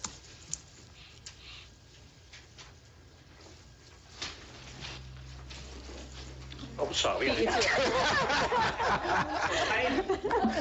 Hi, Tiffany Wigan, currently on North Central. Just wanted to thank whoever was involved with FDOT for moving the time back for closing down A1A.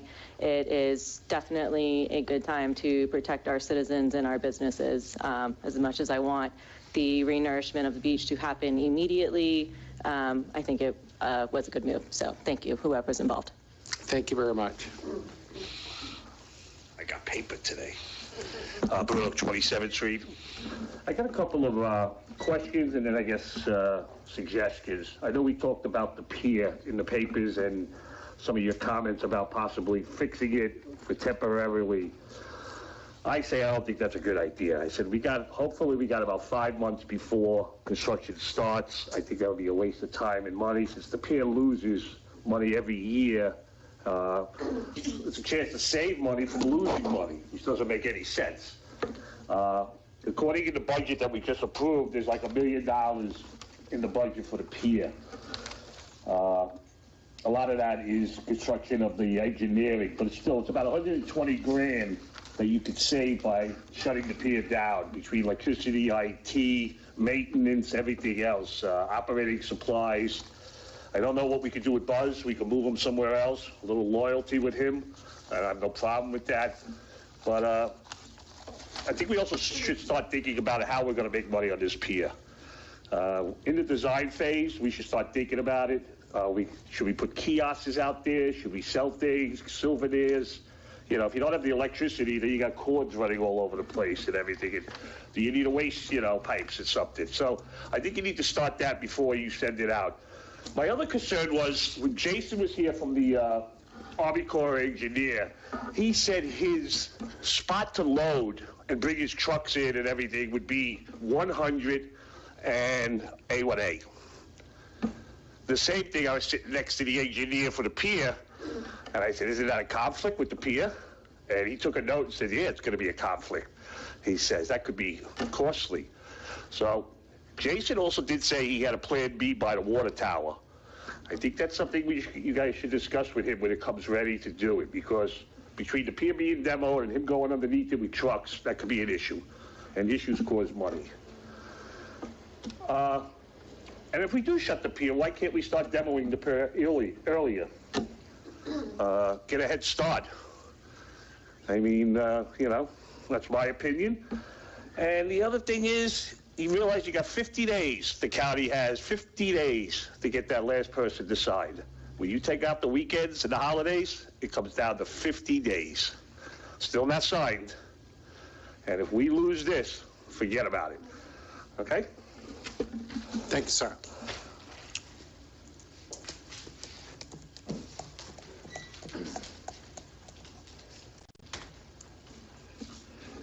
Rick Bellumer, Flagler Beach. I wasn't here for the whole meeting, the workshop, but I was listening and trying to find a place to get rid of all the, recycled water. Just something to keep in mind. There's a lot of property owned by the county between John Anderson and Old Kings Road that could be maybe used as water cannons and get rid of a lot of water there. Secondly, I saw we got the monument out there in the park, and at first I was pretty upset that it didn't have the same inscription that we all agreed on. And then it was brought to my attention, well, it says the right thing on the other side. But I'm wondering, is that what we ordered? Did we order something that has two different inscriptions on it, on each, different inscription on each side? And if not, why would we accept it? Or, should be what we asked for. That's it. Any other speakers? Okay, seeing none, I'll bring it back for comments on a couple of the items. On the pier, Mr. Bruno, Mr. Whitson will give us a sort of a quick overview of what our plans are. I actually had a discussion with him this afternoon about that, and he may even reference Jason on A1A, so I'll let you go ahead and cover that, sir. Thank you, Mr. Chairman. First of all, the $1 million in the budget for the pier, most of that is the engineering design money. I said that. And it will be reimbursed by FEMA. So we had to put it in the budget, but there's a revenue coming in to offset it. As far as early demolition, here is the process. We've gotten the engineer approved through the federal procurement process. The contract is signed, they're on board. We were supposed to start the design process the day before the storm hit. That has now been rescheduled to the 20th of October. So that team will be assembling. The gentleman you see out in the roadway, that's part of the survey team that engineer needs to do the design with. So the process has already started. The design will probably take 6, maybe 8 months to do. Then we have to, once we get the design finished, we have to put it out for bid. We have to get a construction manager. So nothing will actually start happening in terms of construction of the new pier until well into the summer of next year. Okay, and in regard to demo, you also have to get a contractor, which has to go through the procurement process, which also means that we have to get the permits for the demo, correct? Correct. Okay. So we have a lot of time yet. So the question before the commission is, do you want to take away the pier cold turkey? Or do you want to go through a conversation with the public, open up the pier if it's safe? The dive team has just finished their evaluation. They have sent their report. Well, they actually haven't sent it to the engineer, but they're going to in the next day or two send their report to the engineer. The engineer is going to look at it based on their on-the-ground damage assessment, which was wrapped up a couple of days ago. So there's a process ongoing that is federally compliant, and once we know that the pier is safe, there's a possibility of doing 3 things.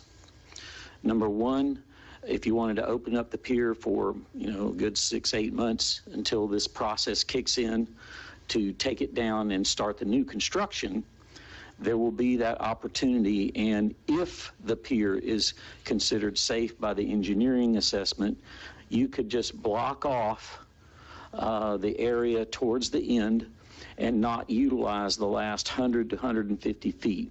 I've gone out and walked it, the engineer's gone out and walked it, and we had it marked with orange paint every 100 feet. So basically, you could just block it off, not do any substantial improvements to it if the engineer's assessment is that it's safe to have people on. Second option is, let's just say it's not, and we have to do certain repairs. Well, the preliminary estimate to do a complete stabilization the way we did in Matthew after the last disaster is about $650,000. That was a preliminary estimate. That was without the dive team assessment. Maybe it's less, maybe it's more. I don't know. But then that would be another thing to consider. And then the final thing is, he's right. Maybe we just go ahead and take it down. But there's still a process you have to go through to do that. So my recommendation to this commission is let's work with the community. Let's use the time wisely. If the engineer says it's safe, let's go ahead and utilize it for several more months, because in addition to the budget impacts, we have probably about $14,000, $15,000 in passes that have already been pre-sold. So we'd have to give all that money back, go through all of that effort. We have to find all these people that bought the boards. I mean, there's a whole process that would have to go through. And so I feel like maybe the best thing for us to do is use this time wisely, work with the design engineer. There's no rush to take it down. And we can let the community utilize the asset until it's time to start the construction.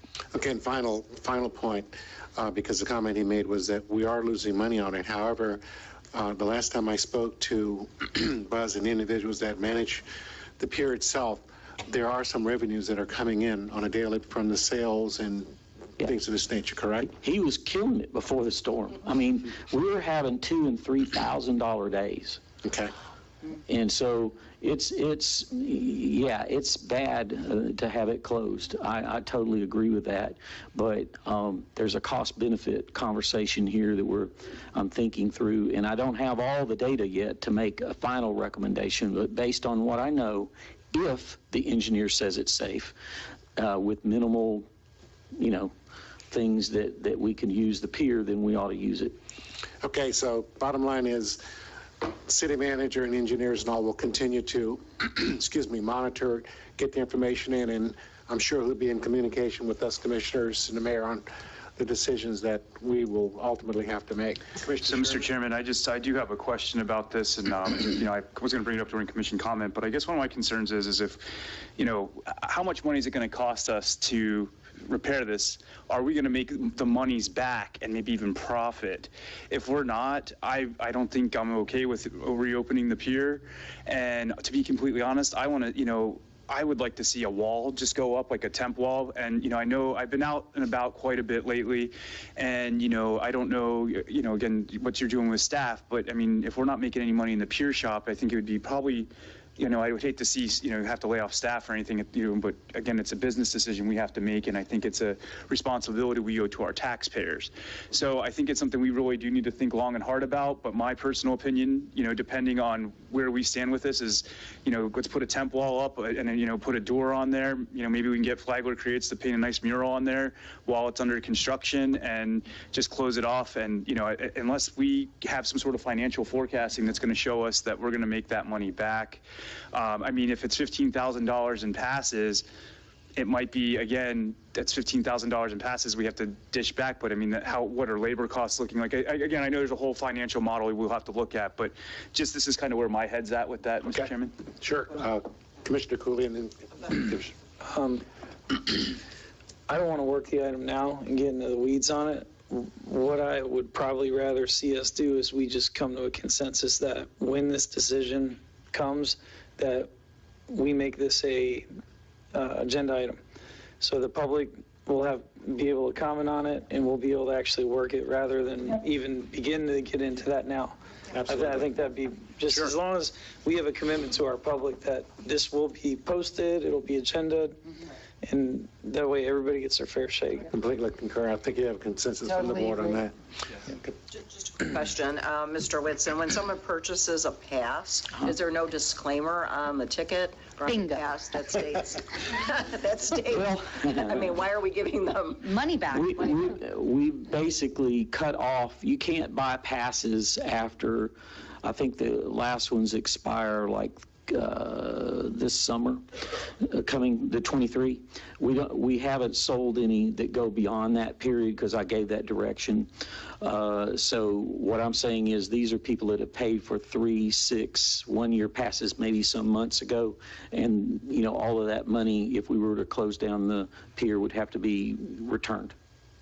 No, I do understand that, but I just don't. I guess I do understand. Yeah, we're not selling passes that go beyond that. No. Okay, but I guess I don't understand either. I'm with you. If you sell a pier pass, it should say if the pier falls into the ocean, sorry. Yeah. Well, here's the thing. If based on the original schedule of the pier coming down, it would have been coming down this winter if it would have stayed on track. Which is why he's not selling anymore.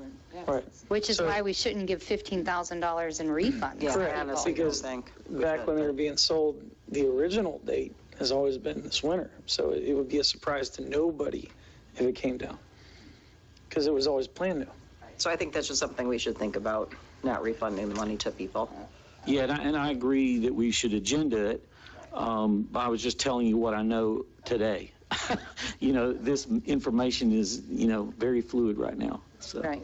I'd like to wait until we have all the information, and then we can discuss something solid rather than if this happens, I'd like to know Mr. Whitson, specifics. just for public information, is there something we could put out for the general public in regard to the things that we just discussed, so that everyone will be aware, and that way you're not getting calls all the time as well as us. I mean, I don't mind getting the calls and all, but I think it's better to have one message going out, and that way we don't have a lot of. Well, what would that message be? Well, We'll talk about it. We'll talk about Absolutely. Once the decision is made about the, I asked Katie today, I said, Katie, tomorrow morning, one of the things, because I kind of anticipated some discussions tonight, that we need to put together a little fact sheet saying, okay, here's where we're going and here's what we know right now. And we can do that. And that fact sheet may be good for a week or two, and then we'll toss it and do another fact sheet. Whatever the process is, I agree with you. We need to have something to hand out to people. okay. Last item is the monument, the inscription on it.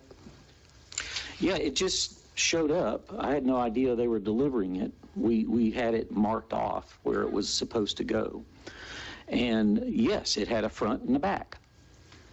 Okay, and that was what was on the purchase order. Okay. And so they put it up without even talking to, I didn't even know, it was in. So what we probably need to do is flip the monument around so that the wording that we agreed on is towards the front and the other is on the back. I mean, it was just, that was the way the purchase order was set up, and that was what the information was that was circulated. So for clarity, they printed what we instructed them to do. Yes. Okay. Does the original monument have a front and a back, just out of curiosity? I haven't taken a look. The one that's there now? Mm-hmm. It just has the one front area when you look at it. Well, it does have a front and the back. Well, inscription on the front and back. Sorry, Shame on you.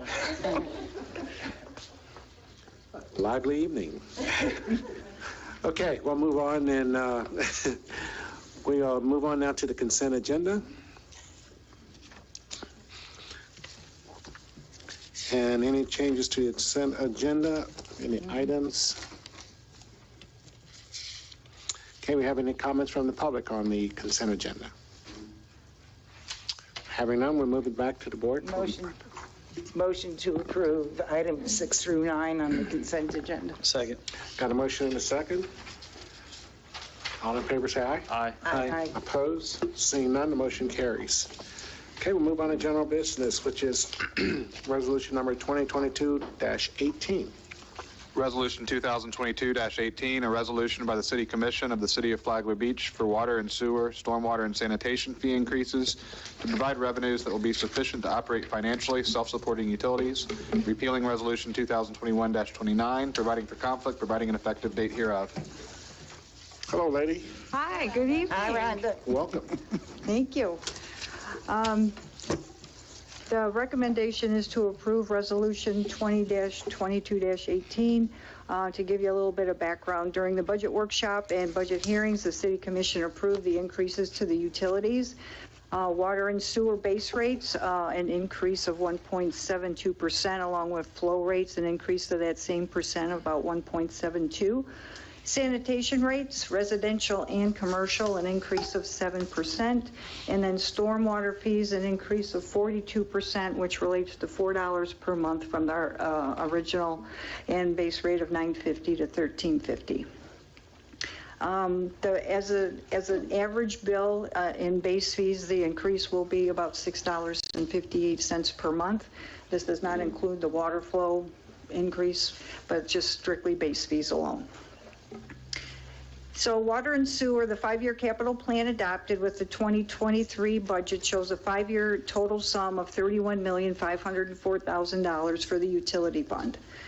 In Exhibit A is a 3-year forecast of anticipated revenues and expenses, and it was created with the following assumptions based on current data. The first item, 2022-23, the 1.72% increase to all service fees. This increase is 62% less than the 4.53% increase which was recommended by the Public Service Committee. So when we were building revenues, Florida has the website where it shows Public Service Commission and their recommendations for increases on our utilities. Their recommendation was 4.53%, and we just decided to only increase it to 1.72%.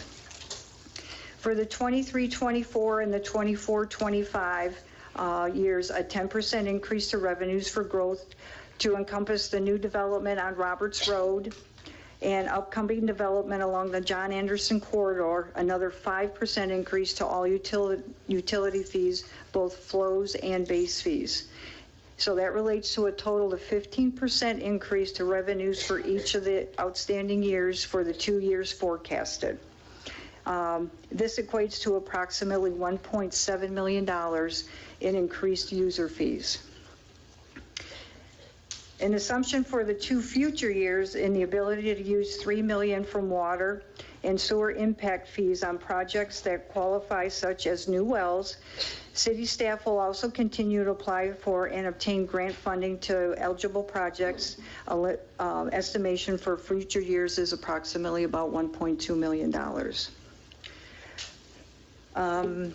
Increases to operation costs over the past few years have maintained a steady 3% increase. However, with the upcoming, didn't get the background there. However, the upcoming growth to the water district, a more reasonable increase would be closer to 7.5%.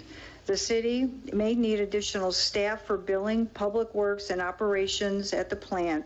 Increases to production to accommodate the growth will result in increased expenses as well. So the more we grow, the more we're going to need, unfortunately. Comparing capital costs to revenues collected from water and sewer base fees over the 3-year period, residents paid base fees support the capital costs at 33%. Grants, loans, and impact fees support the balance at 67%. Base fees are unrestricted utility funds, but should support capital expenditures. As illustrated in Exhibit A, for the 3-year forecast, we have a surplus of base fees in the amount of $1.1 million. The one-time ARPA fund revenue of $1.4 million is the reason for the surplus.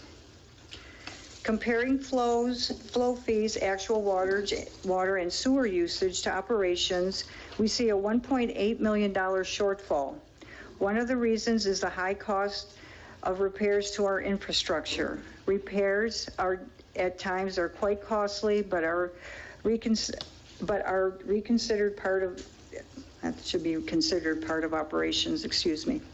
So as we complete many of the capital improvements to our infrastructure and plant, repairs should decrease and the revenues for water production and operating costs will level out. Overall, for the 3-year period, the projected increase to revenues will produce a $700,000 loss to revenues. Water and sewer flow rates. Ordinance 2008-01 provides for water and sewer rate increases based on the percentage change in the gross domestic product impact price deflator as adopted by the Florida Public Service Commission. And then it gives you the website. So if you go out on the website, you can see the year-over-year suggested rate increases. The result of their analysis is a 4.53% increase over the 21-22 figure. And if I remember correctly, that's like the biggest jump that it has taken over prior years. Water and sewer flow rates are established fee to balance the costs of water production. City staff lowered the amount of the increase to 1.72%. The increase of 1.72% is not sufficient to cover the daily operations of the water plant and the wastewater plant for the 22-23 budget years based on our current water and sewer flows. Operation costs is budgeted at $3.2 million. Water sewer flow revenues are budgeted at $2.2 million. And then city staff will monitor expenses for operations very, very closely. In the sanitation department, Ordinance 2008-03 provides for solid waste collection fees to be adjusted annually based on a percentage change in the gross domestic product. Implicit price deflator is adopted by the Florida Public Service Commission. The increase of 7% to all residential and commercial rates is not sufficient to cover the daily operations of the fund. Exhibit D in your packet shows the 3-year forecast for sanitation. Capital purchases for the 3-year forecast are $355,000, and that's for equipment, improvements to the building, and a new sanitation truck. Revenues for the future 2 years of the forecast are shown with a 10% increase with the added growth for on Roberts Road. We should be able to keep the increase at 7% to residents and businesses in the years 24 and 25. Expenses are increased by 5% in the coming years. Our current budget year, we are showing a pull on reserves of approximately $100,000 of the increase due to the operations and the results of fuel, temporary labor, and tipping fees due to the volume of refuse we are handling compared to prior years. In the stormwater area, monthly fees will increase to $13.50. The total cost of the 5-year capital improvement plan is estimated at $3.9 million. The 42% increase is sufficient to cover the current year projects and operations for the current budget year. In budget year 2021, the city did not increase stormwater fees. During the budget cycle for the 22-23, City Commission approved the $4 a month increase. The increase is necessary to provide future funds for $406,000 worth of stormwater improvements in the city, including 100% grant for the $100,000 Florida Resilience Study. In the following 2 budget years, which is shows on Exhibit B, a $3 monthly increase of 22% each year to provide city match for $1.4 million of grant revenue to complete projects throughout the city. Factoring in an additional revenue from apartments and housing on Robert Road, this amount should keep enough money in reserves for future grant matches. Operating expenses were increased 5% over the forecast year. So the budgetary impact of all of these items, the utility increases are necessary to maintain normal operations, provide for capital improvements, debt service, and maintain an adequate reserve balance. And the new rates will actually, if adopted this evening, will be reflected in the November 30th bill. Okay, commissioners, comments and questions? One of the questions I had to start out was one of the comments that I hear from individuals is talking about the new developments that are coming in on Roberts Road and this kind of thing here. Can you explain how the new development helps to pay for some of the infrastructure that's required through impact fees and this kind of thing here? Yeah, well, with each of the new developments, we definitely gain impact fees. Those funds are actually restricted, so it's restricted for a certain, certain projects and whatnot. Mm-hmm. So as the development, and Mr. Whitson, you help me a little bit here as well. You're on the right track so far. Okay, all right, good so far, okay, good. The state law says when the new development comes in, they have to, if we have an impact fee, right now this city has impact fees for water and sewer.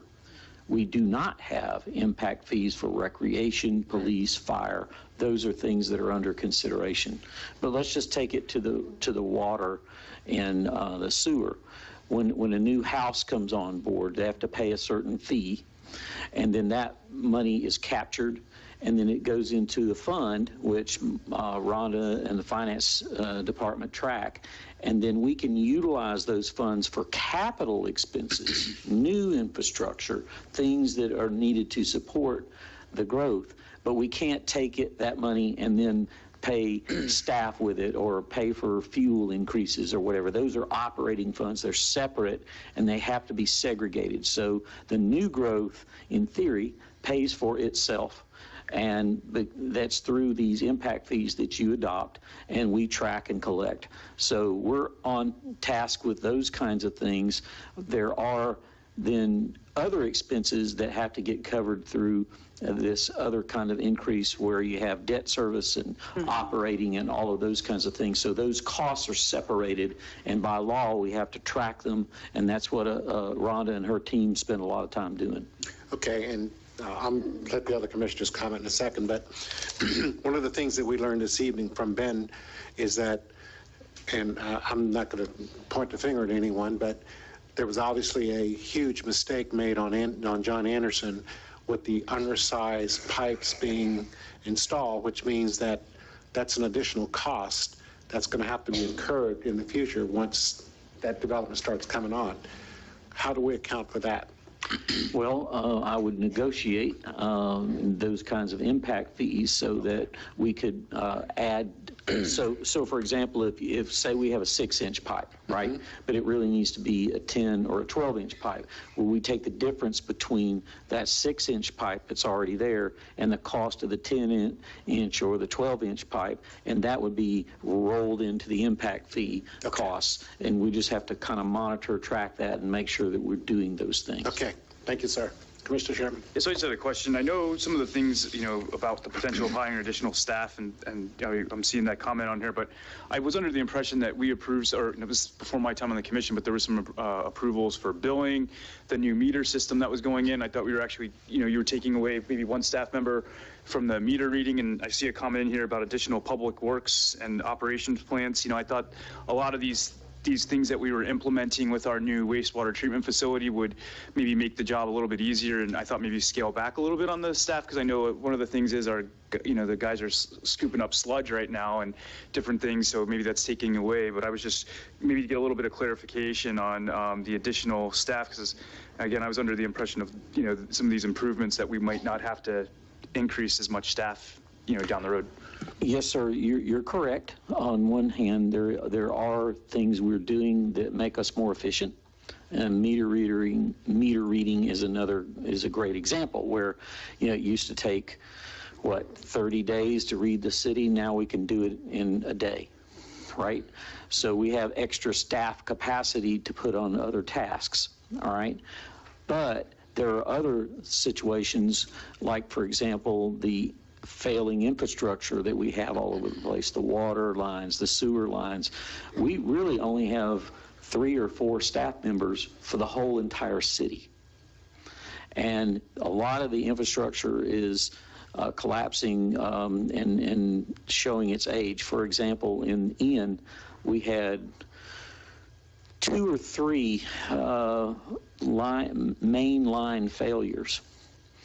And what happens in a situation like in Ian, where we have the stormwater, you have all the intercoastal water coming up with king tides, you have all the extra rain, we have to well point it, pump the water down so we can even see the pipe to make the repair.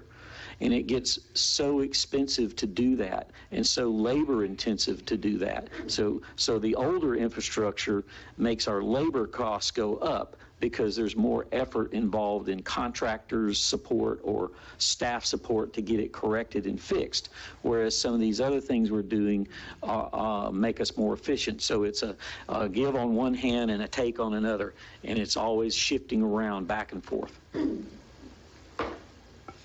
Thank you. Okay. Mr. Whitson, the Public Service Commission talks about the 4.53%, and we came up with the 1.72%. There's a lot of percentages here, dollar amounts here. Can you just kind of talk high level about how you came up with 1.72? Because we're going to have a lot of unhappy residents that, yet again, their bill is going up. Yes, ma'am, and that's, we felt for them. I pay those same rates myself. I live in the city. And what we tried to do was a trade-off. We knew that certain costs had to go up. For example, the stormwater fee, you heard about it going up 42%. Well, that was because of the large capital costs associated with that particular fund, plus the regulatory requirements we now have to comply with from the EPA and the DEP. So that's what made that cost go up. Wherever we could economize, tighten our belt, hold the line. That's why we came up with the 1.72, even though we were fully well aware and we had advised the commission that the recommendation was higher. Well, we wanted to kind of hold the line another year. Next year, with fuel, capital costs, the supply chain issues, I don't know if we can continue to hold off, but we're doing the best we can to stretch that out and not let that impact hit everybody all at once. Thank you. Commissioner Cooley. Couple comments. Overall, I'm not for this, and I'll tell you why. We can do this process anytime throughout the year. It doesn't have to be done right now. Out of habit, we're doing it right now. But I've said all along that I would not be okay with this until our rate study is done and it comes back. And the reason why is for checks and balances. So if we're going to charge our citizens a set amount of money, then when the rate study comes back, we can say, this is exactly what this bill pays for. Right now, you don't have that. We have an estimate. And, you know, it can be argued how tight or loose that estimate is. We can do this when the rate study comes back. Ben said that that process is getting accelerated tremendously, so that's going to be around the corner soon. And it's a lot easier if you're going to change rates for bills, and we feel for people when you can say, this is exactly what the money is going towards. We can't do that right now. I also wouldn't be okay with this because water and sewer base fees are not being raised enough to even pay for itself. I mean, if we're going to charge folks for water and sewer fees, it needs to be, they need to pay for how much it costs to run it. You can't run it upside down. One example is sanitation. We're going to be, based on this increase, we will be pulling $100,000 out of reserve. That's not intelligent. And so I'm under, how, and this is, I'm only speaking for myself, how I operate things is I would say, here's our expenses. This is what your water bill is going to cost, and here is exactly what you're going to get for it. And it might be a bigger increase than what's even on here. I mean, yeah, 100%. It would be, but we can back it up. And even if we increase it now, we can't back it up because we're basing it all off guesstimates. And I don't think that's intelligent. I don't think that's a good way to run the city. We're going to be running water and sewer in the red. We're going to be running sanitation in the red. And we're doing that to maybe try to ease the pain of doing a big increase in stormwater, which won't be running in the red.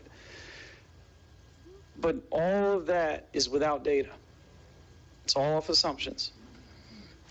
We get the data, and then we make intelligent decisions based off that. That's just my opinion, and we wait, and we don't do this right now.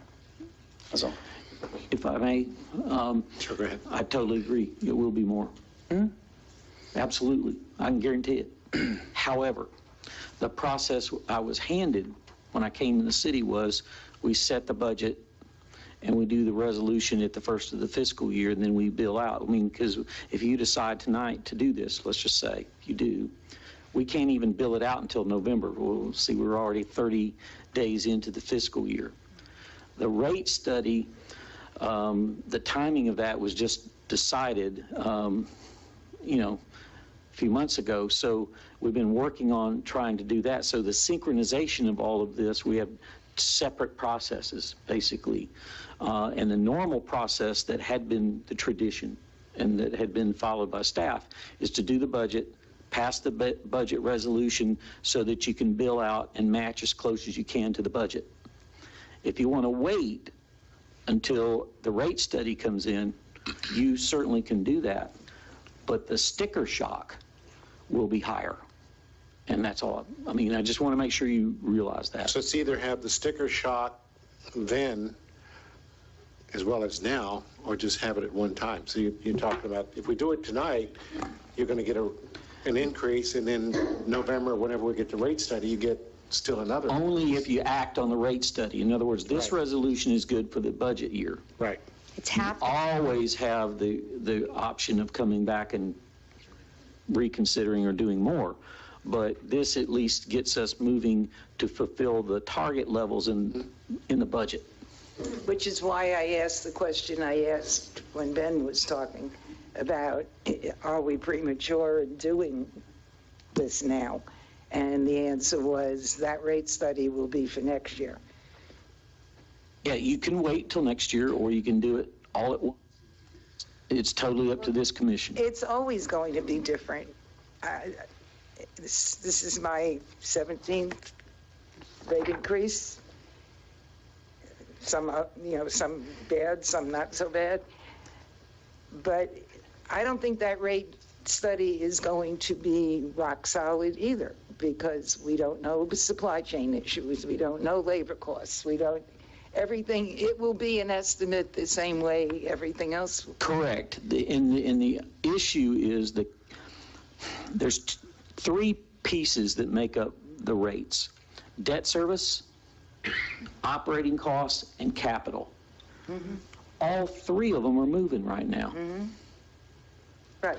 Interest rates are moving, labor's moving, capital costs are moving. So that makes it hard. Mm-hmm. Yeah. Question. Would this, if we held off until the rate study came in, would this give us the opportunity moving forward to put the rate study and the increase in sync for years coming forward? So it's just going to be the first year it might be off, going forward it would all be together in line. That's right, because we never had that tool before. We're creating a brand new tool that we didn't have going into the budget year. Therefore, we could get out of the cycle of an increase and then several months later a second increase. So just really like how you said, it's 50% of less complaining essentially of an increase. Well, and that's what I worry about, because in past years we've had no increases or minimal increases, and then people have the sticker shock, and but now they'll have it twice. We're now going to have it twice. Yeah, two factors to throw on the table real quick. And Drew, thank you. You have to budget for the rate study. Okay. We are doing the rate study because of the big capital expense in the wastewater treatment plant and how that's going to impact rates. So that's something that's just kind of a ship of opportunity.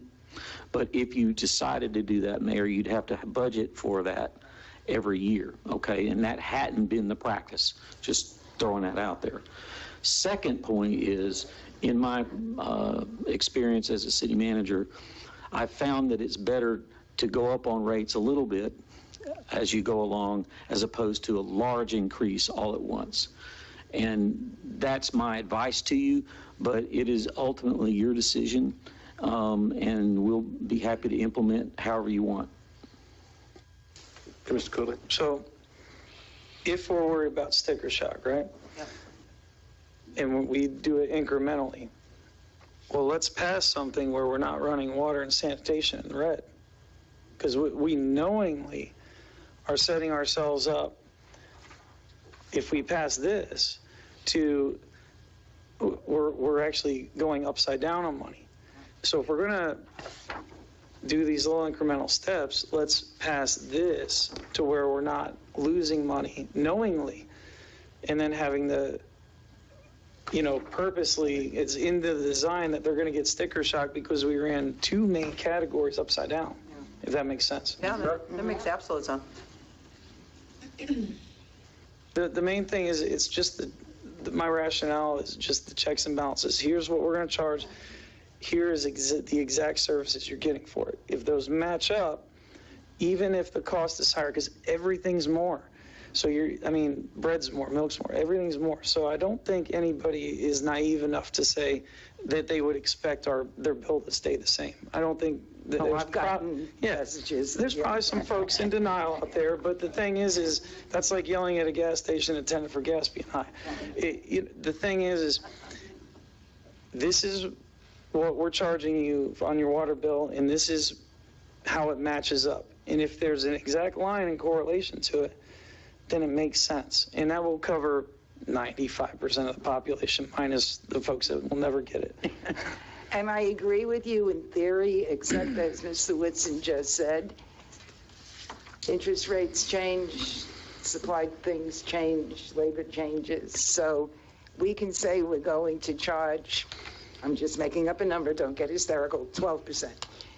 and this is what it's for. By tomorrow, we could be totally off.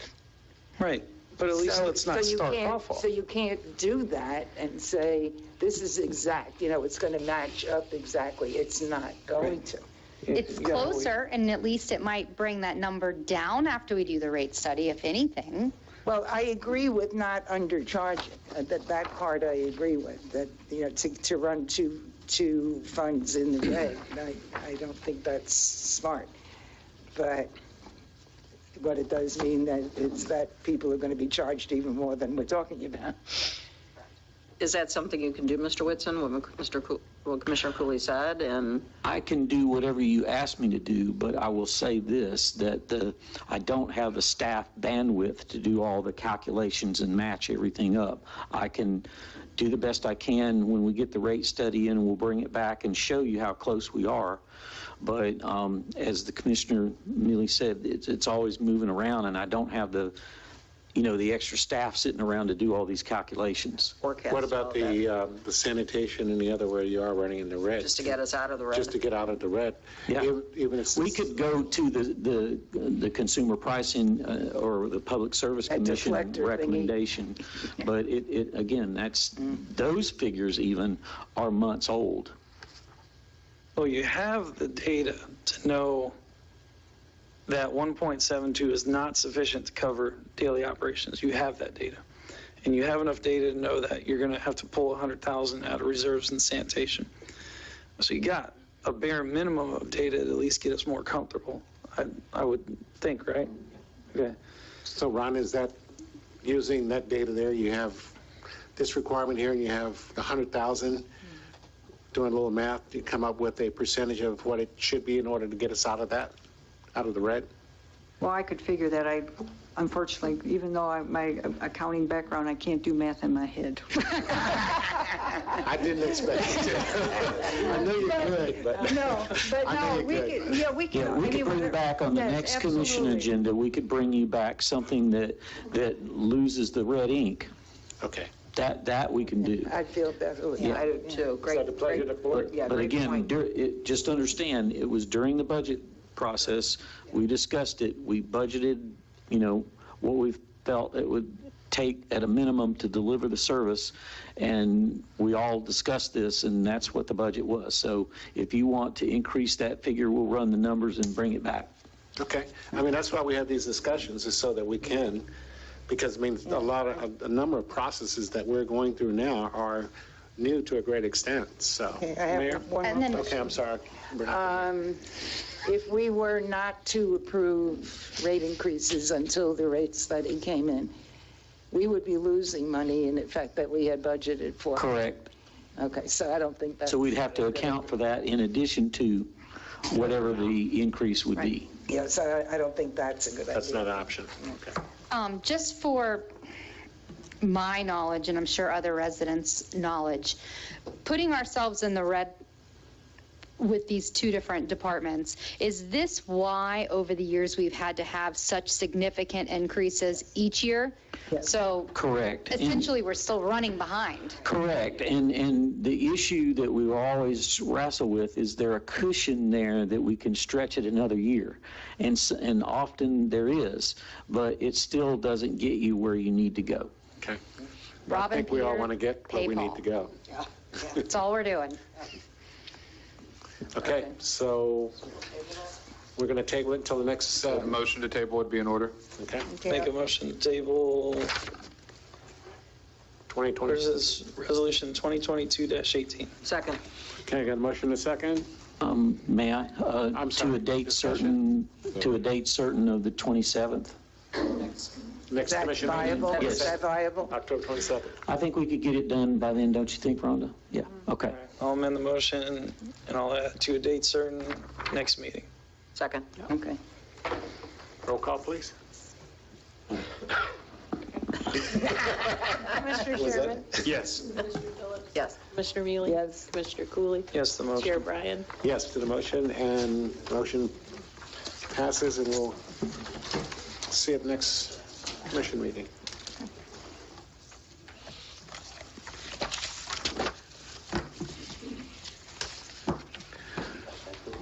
Okay, the next item we have is number 11, which is a ordinance 2022-10. Group. Ordinance number 2022-10. An ordinance of the City of Flagler Beach, Florida, amending Chapter 6, Article 5 of the Code of Ordinances to prohibit smoking in city-owned public parks and beaches, providing for codification, providing for suburbility, providing an effective date. This is second reading. Yes. Commissioner Mealy. There were 3 issues I brought up last time, one of which you talked me out of. Because remember, you weren't going to win? Because that was the argument, I was not going to win. I was going to mention this during my reports, but remember that I said because of the title of this one, we were limited to smoking, and I'm going to do the other in a separate, and I was going to bring that one on first reading here, but because of the numbering system, I want to go ahead and get this one passed so I can work with the new numbering system here and then start pulling out some of those that were in the existing ordinance. But yes, I did not forget the issues you raised. They have to be dealt with in a separate ordinance. And so the direction that I got last meeting was go ahead and move forward on this one and come back with those changes. So they're still coming, is my point. So we're going to pass something that still says that we can't have alcoholic beverages. It keeps your existing language in your code, but we will change that. But because of the title here, I'm limited to smoking. If I had changed those now, I would have had to bring this back to first reading, and it would have delayed this going into effect. And so the direction I got last meeting was go ahead and get this one into effect. But yeah, your next meeting, I'll have the others for you. I was going to bring it this meeting, but because numbers are changing, if I'm trying to change numbers here and then changing numbers there, it got really confusing for you guys to figure out what's coming, what's going. So I put that off until next meeting so that it was clean. I can go with this draft, I can go with this version of numbering and make those changes. Okay. You all got that? I'll hold off till next time. I was going to tell you before the meeting, but I didn't get a chance to grab you. I have a comment. The community has loved this ordinance so far. Oh, yeah. Lots of public applaud on social media. Positive. Yeah, and my comments had nothing to do with stopping smoking on the beach or in the parks. It had to do with the ordinance as a whole, the old ordinance, the way it was written before we made it. You redlined it. I didn't. You're not going to win this one either. Okay. Any more discussion? Public comment? All I see is thumbs up. Never had a comment like that before. We'll bring it back to the commission. I'll make a motion to approve ordinance 2022-10. I'll second. Got a motion and a second. Commissioner Phillips? Yes. Commissioner Mealy? Yes. Commissioner Cooley? Yes, the motion. Commissioner Sherman? Yes. Chair Bryan? Yes. And the motion passes.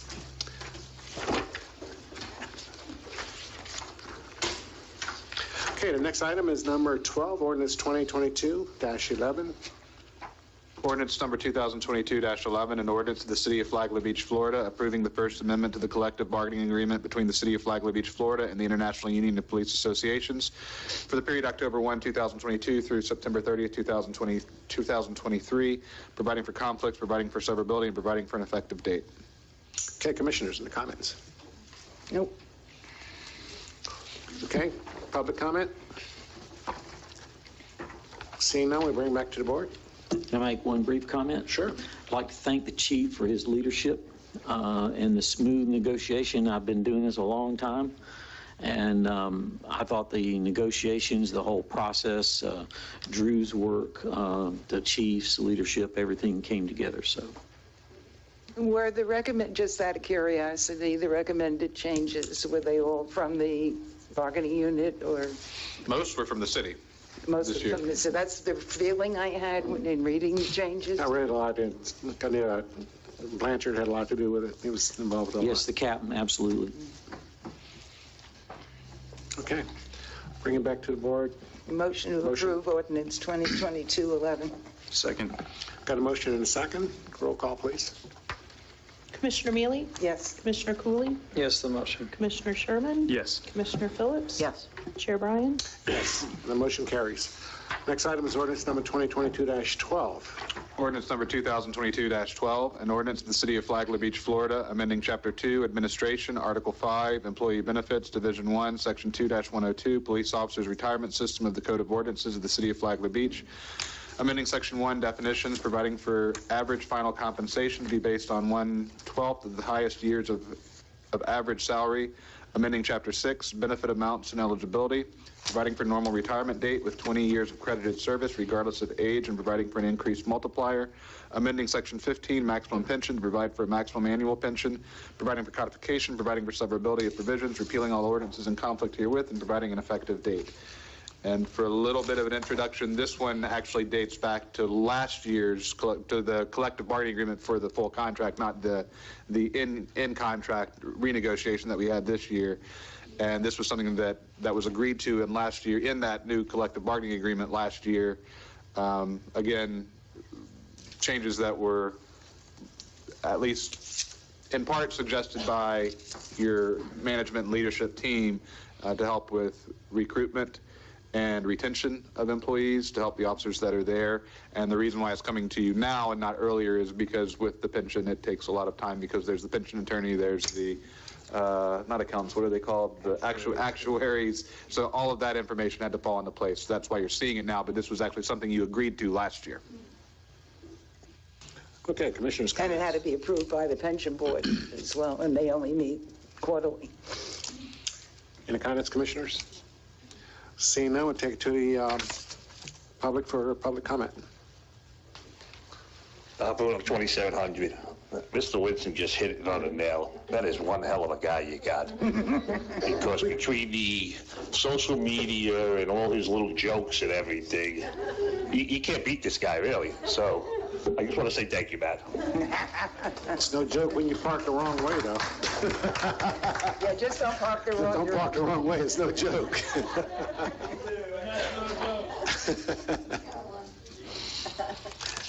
Okay, bring back to the board for motion. Motion to approve ordinance 2022-12. Second. Got a motion and a second. Roll call, please, Penny.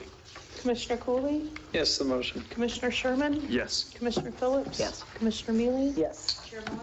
Yes, and motion carries. And we move on to staff reports. And the first up is our city attorney. City manager's asking for a break. Can we take a break before staff reports? I guess. Sorry. All right, we'll take 5 minutes. Okay.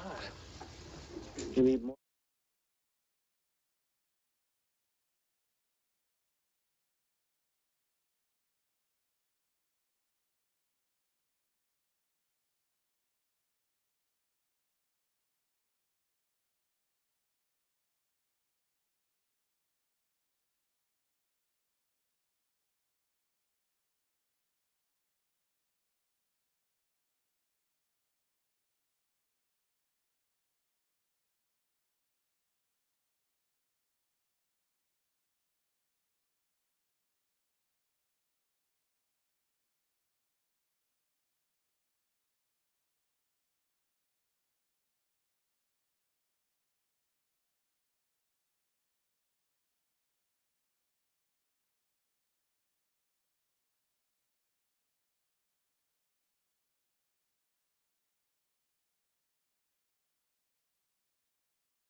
Good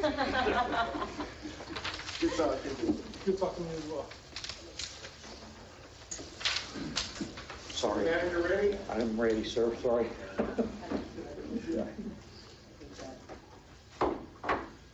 Okay, we're back from our recess. We're going to continue with the meeting and start with staff reports. Our city attorney, Drew. What I already touched on, just to let you know, you've already heard it now, you will be seeing the remainder of the Beaches and Parks ordinance come back with those items that were addressed at the last meeting. And then the second item I had was an update on our hearing in the circuit court on golf course related cases. This was our motion to dismiss the declaratory action, them asking the court to tell us all whether or not we're allowed to evict them before we even start the process. It was actually a very interesting, to me, hearing in front of Judge Perkins, fairly uneventful, but both myself and counsel for the golf course were live. Judge Perkins was by Zoom, and they have monitors set up in the courtrooms there on the side if you haven't been into one of the courtrooms since COVID. We're both sitting there. We just both walked in, and probably 15 minutes before hearing time, and I was just starting to get my stuff spread out and ready to go, and I hear the judge talking. I didn't realize the judge was going to be by Zoom. I hear the judge talking. There was no all rise, none of that. So I'm looking around the room, where is the judge? And the deputy sees me, and he kind of smirks at me, and he points at the monitor. And he did that a couple more times because just 20 years of habit, I look to the bench when I hear the judge talking, and the screen's over there. But the judge came on. We started early. The judge said, I've read the motion, I've read the complaint. I'm not going to make Mr. Smith argue anything, and asked plaintiff's attorney, and plaintiff in this case, their attorney, to defend his position, which he made some arguments, which to some extent I think got Judge Perkins' attention, although I think Judge Perkins did what Judge Perkins had a mind to do from the beginning, which was to at least keep this from being an issue that we were litigating, because it's all rolled into the eviction. The DEC action was based on notice. If we didn't have good notice, and Judge Perkins made this point, if they didn't have good notice, they're not going to be able to evict you in their eviction action. I think because of some of the arguments that plaintiff's counsel made, Judge Perkins decided not to dismiss, but what he said at the end in his ruling, he ordered that the declaratory action is abated, which means we're not doing anything with it. We don't have to answer it yet because it's abated. It's sitting still, and he told counsel for golf course that if, when we're done with everything else, you believe there are any issues in your declaratory action that have not been addressed, you are free to ask me to unabate that case. So that's kind of where we are. The same end point that we were asking to get to, which is we don't have to deal with that case, but he did decide not to grant the motion to dismiss and just made it a motion to abate. So that part of it is now consolidated with the other circuit case that's just moved up from county court, our eviction action, which has just moved up from county court to circuit court. He consolidated the declaratory action with that case and abated the declaratory action, so that you'll probably never hear about the declaratory action again, because I suspect by the time we're done with the eviction, as the judge predicts. Some feel for time frame? Where this gets us is we are now to closed pleadings. So from my perspective, we are just now at the point where we can start doing stuff as lawyers. So I think the best time guess that I got was from the two gentlemen that were here at our last meeting, and what they're saying, the golf course's attorney is saying, is April or May. I think that's probably a pretty good prediction depending on the trial calendar, and assuming that we can't try to quickly dispose of some issues in the case, possession. One of the things that we're planning on arguing to the court is to go ahead and let's get possession decided. Can we take possession or not? And these counterclaim issues, to let those, decide those later, court. Tell us now whether or not we can take possession. So that's kind of our strategic angle, is to try to deal with possession first and then deal with their counterclaim issues later, so that they don't end up bogging down the case and keeping us from managing the golf course. Thank you. So the argument could be made that the longer it takes for us to take possession, the worse condition that it could get in, and all these other things, which really is not relevant to the particular court. They don't care. Yeah, I think they're just using that as leverage to make us see if we'll offer any money. Okay. I think to a certain extent, I think that is a little bit where it started. I think, certainly everybody has a right to present whatever claims it is they want to present, but I think a lot of it is to, as in any litigation, delay. looking for, if your goal ultimately is, well, let's figure out if we can get a settlement for ourselves, you want to put as much pressure on the other side to settle as possible. And so yes, delay, and I think nobody would be surprised to hear that delay is the biggest cost to the city in this case, yes. Right. Okay. I think Commissioner Sherman had a question. Just had a quick question. I guess, Mr. Whitson, have you, or staff, and I know within the law, are we allowed to go and look, because we are technically the landlord there, are we allowed to go check the condition of like the clubhouse? I know, we have an idea of what the golf course looks like, but, I know the clubhouse took a little bit of a beating with the hurricane and different things. Even without the hurricane, I know your city manager has been on top of that golf course, since all of this started. So and having staff members specific staff members dedicated for exactly that purpose, to keep touched in with the staff that's working there, what's going on, to keep their ear to the ground, and also to keep their eyes on what is the condition, what's going on. Okay, thank you. Yeah, under the lease agreement, we have right of entry. Okay. And during this hurricane, we've exercised that right, no matter what anybody said to us. Okay. Any other comments? Okay, Mr. Whitson, you're on. Thank you. Mr. Chairman, it's a rather lengthy report I have for the storm. Oh, is that why you needed a break? Yes. That's one of the reasons. I provided for you on the dais kind of a summary. This is just kind of like a 10,000-foot summary of what it is the staff has been doing. It would be impossible for me to sit here and explain every action, but just to kind of give you the high-level items, we have prepared for the storm for the 72 hours that's provided in the presidential declaration. We anticipated that would be approved, and we took advantage of that. We brought on contractors to do the debris removal. We've also amended our sanitation contract with Beverly Beach. I actually attended the commission meeting of the Beverly Beach and had that discussion with them, and that went very well. We brought on a monitor, which is required under the FEMA rules. We have hired now a financial analyst firm, someone who's an expert in FEMA rules to advise us, to help us button up all the documentation so that there won't be any claims kicked back by FEMA, to make sure that, what is happening is that Rhonda and her staff are all overwhelmed with the day-to-day operations anyway. And then on top of that, they have to prepare all this laborious paperwork. So we're bringing in a firm that FEMA will pay for to help them with that.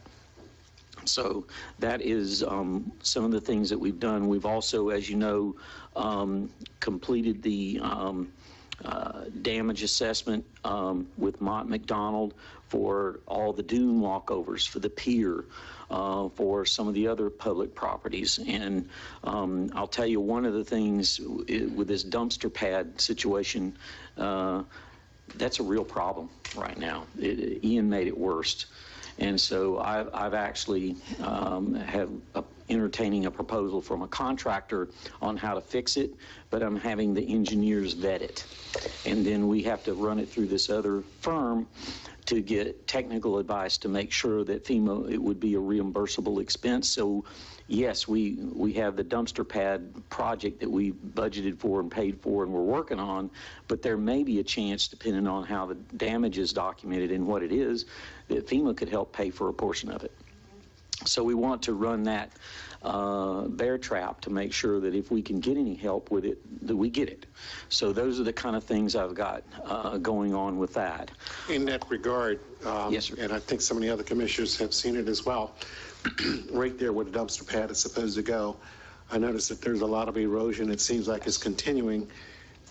Is there anything that we can do or have to do in order to kind of mitigate that, or are we just wait? That's what this contractor proposal is for, and I have engineers looking at it to make sure it's the right medicine. And then, of course, it has to be storm related for FEMA to pick it up. And so far, I'm getting a thumbs up, but I want to vet that and want to run that through the process to make sure we're comfortable and we're good. Okay. Further down that same seawall towards A1A Moody 100, I've got photos on my phone right now showing cracks in that seawall. And it's feet before the sidewalk. And then just on this other side of that is the A1A traffic signal. It's about 30 feet. The escarpment is about 30 feet from the main A1A Moody 100 traffic light. So it's getting a little too close for comfort here, and I have done an appropriate damage assessment. We've had engineers look at it. We're going to be back and forth with them. We're working with FDOT, with FDEP, with the county. Everybody's looking at this together, and we're actually talking to DEP to see if they will pay for more sand to come on the beach, because we're supposed to, of course, work on this dune restoration project with Army Corps next June. Well, we may not be able to last till next June. So I'm dealing with that issue through this process and with the help of technical advisors and engineers that were called in under FEMA eligible expenses. And what, because I know that both the administrator and deputy administrator from the county were out there looking at it. What role are they playing, working with you in regard to what you just discussed? We talk every other day. Okay. And we continue to coordinate. Faith Al-Khatib has been amazing. The county engineer, we route through Faith and up to the administration. And I have a proposal here that I want to share with you in a few minutes related to that directly. Another thing is back to Commissioner Sherman's point about the golf course. We had to take a remediation action at the library because we had water come in. We also had the same situation at the golf course. We put the roof back. We tarped the vent, and now we are we're going to have to take out the carpet because it was soaked with sewage. Even though a volunteer tried to clean it, it's still, we can't leave that in there. And so we're going to take that out, and we're going to have our remediation contractor go in and work on that so that we can make sure that whenever we do win this lawsuit, and we will win, we can, get back in there and get things going. So those are some of the things. We have also met with SBA, and we have had a workshop with Flagler Strong and with SB3 and several other local groups to try to coordinate what SBA can do to help not only small businesses, but also not-for-profit organizations and individuals.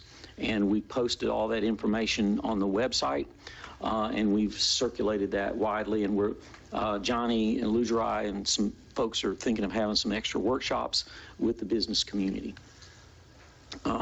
We have brought in a temporary work crew to augment and assist our staff that's been working 10 and 12-hour days for 2 weeks, and they're just about wore out. So we had them come in and help us with tree removal, with boarding up these dune walkovers, with doing the repairs out at the golf course, and some of these other things that couldn't wait for a few more days. So we're doing all of that. I've documented it as emergency measures, and I believe that FEMA will reimburse those extra expenses. Also, as you know, the chief is part of the command team, and he's done a marvelous job. I don't know what this count is, but it's basically 97 storm-related messages from the beginning of the storm up until today, and more to go. So he's been out there. Katie's been supporting him behind the scenes as well, and we've been trying to get all of the information out that we can get out. And that's kind of a quick summary. We've done radio interviews, newspaper interviews. We are still planning to do the Hurricane Resident Forum on the 26th that we discussed at the last commission meeting. So we'll be announcing plans when the building is all firmed up in terms of working with that space. We also have been working with the community about the Ian response and trying to publicize that. And we talk to people here at City Hall and the building department constantly and answer questions as much as we can. Also, some of the other things that we've done is we collaborated with the county because Rick had his hip surgery and the other gentleman who was with him had his home flooded. I mean, we were kind of out of bullets when it came to the windshield damage assessment that has to be done per FEMA process right out of the gate. So we went through, Katie spent days out at the EOC and she coordinated with the county teams and we got the damage assessment done. That's how we were able to get on that quickly. And what it revealed was that there were about 196 properties in the city that took on some level of water. I know one of my neighbors down the street near Jane on the intercoastal there, 800 Lambert, it was bad. She had about 2-3 feet of water in her home. Can I ask you, I found out today that a friend of mine who lives in a row of townhouses, there were 10 townhouses on the east side of the golf course, that the roof across the whole 10 units blew away. Wow. Yeah, and so they're destroyed. Wow. All 10 houses are destroyed. Is that on your list? I only heard about it yesterday. It is not. That's usually an HOA matter, but we certainly need to make sure that it was in the damage assessment, and we can follow up with that. Yeah. I'll just tell you in a second. If I could get the name of the. It's Ocean Palm. I'm just not sure if it's north or south, and that is, they're one of the developments that haven't turned over their streets and infrastructure back to the city. Now this is on. I don't. For some reason I have 3632 South Central. We'll follow up on that. Okay, I don't know. I guess it's Yeah. other numbers. But, Right. So basically, the damage assessment showed 196 properties that took on some water, some as much as 50%, others less. Estimated damage, windshield estimate, around $8 million. Jeez. We also organized through the county, the visit with Brigadier General Hibner and Colonel Booth. That was very productive. Thank you, Mayor, for coming out for that. That was a great discussion. We also have been, again, several of y'all have participated in this about the sandbag operation, okay, and the beach cleanups. And we've been trying to support those, either with public works or sanitation work support to, help out with those operations. Even though they were led up by private individuals or not-for-profits, they still needed city support, and we've been involved in all of those things. We also had coordinated with the Northeast Florida Regional Council. They provided a free staff member in here for a couple of days. We've been coordinating with Palm Coast, FDOT, and one of the things that was really cool is the chief told me last night that, hey, we're really worried with Biketoberfest coming up about all this sand that's on the streets and the dangerous conditions to motorcycles, and could we do something about it? And so I called Palm Coast, I called FDOT, I called the county. We were able to put together a quick team, and Palm Coast sent staff over here and equipment over here. FDOT worked with us, our staff worked with, and we got it all cleaned up and mitigated the hazard. So things like that the public really doesn't know how those things get done. Our staff has been in the middle of all of those things. In terms of what we've been doing, we counted up the payroll, just the first payroll, and it was 99.99% storm related.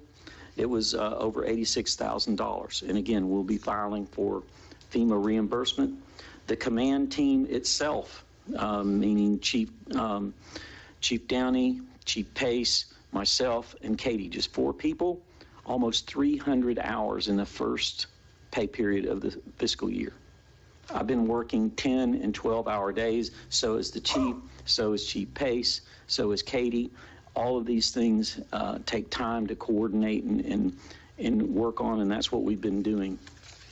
The other things that we've done is, electricity outages and sewage spills and floodwater reports and lift stations and these kinds of things. I will tell you, Benny told me he didn't think he would ever do this, but we had 12 generators that was purchased by FEMA. He said he deployed every single one of them. That man was out in the storm multiple times, moving these generators around to make sure that sewage didn't spill. Did we have spills? Yes. But were they as bad as they would have been had he not been doing that? Absolutely not. He did a phenomenal job of trying to keep that from happening.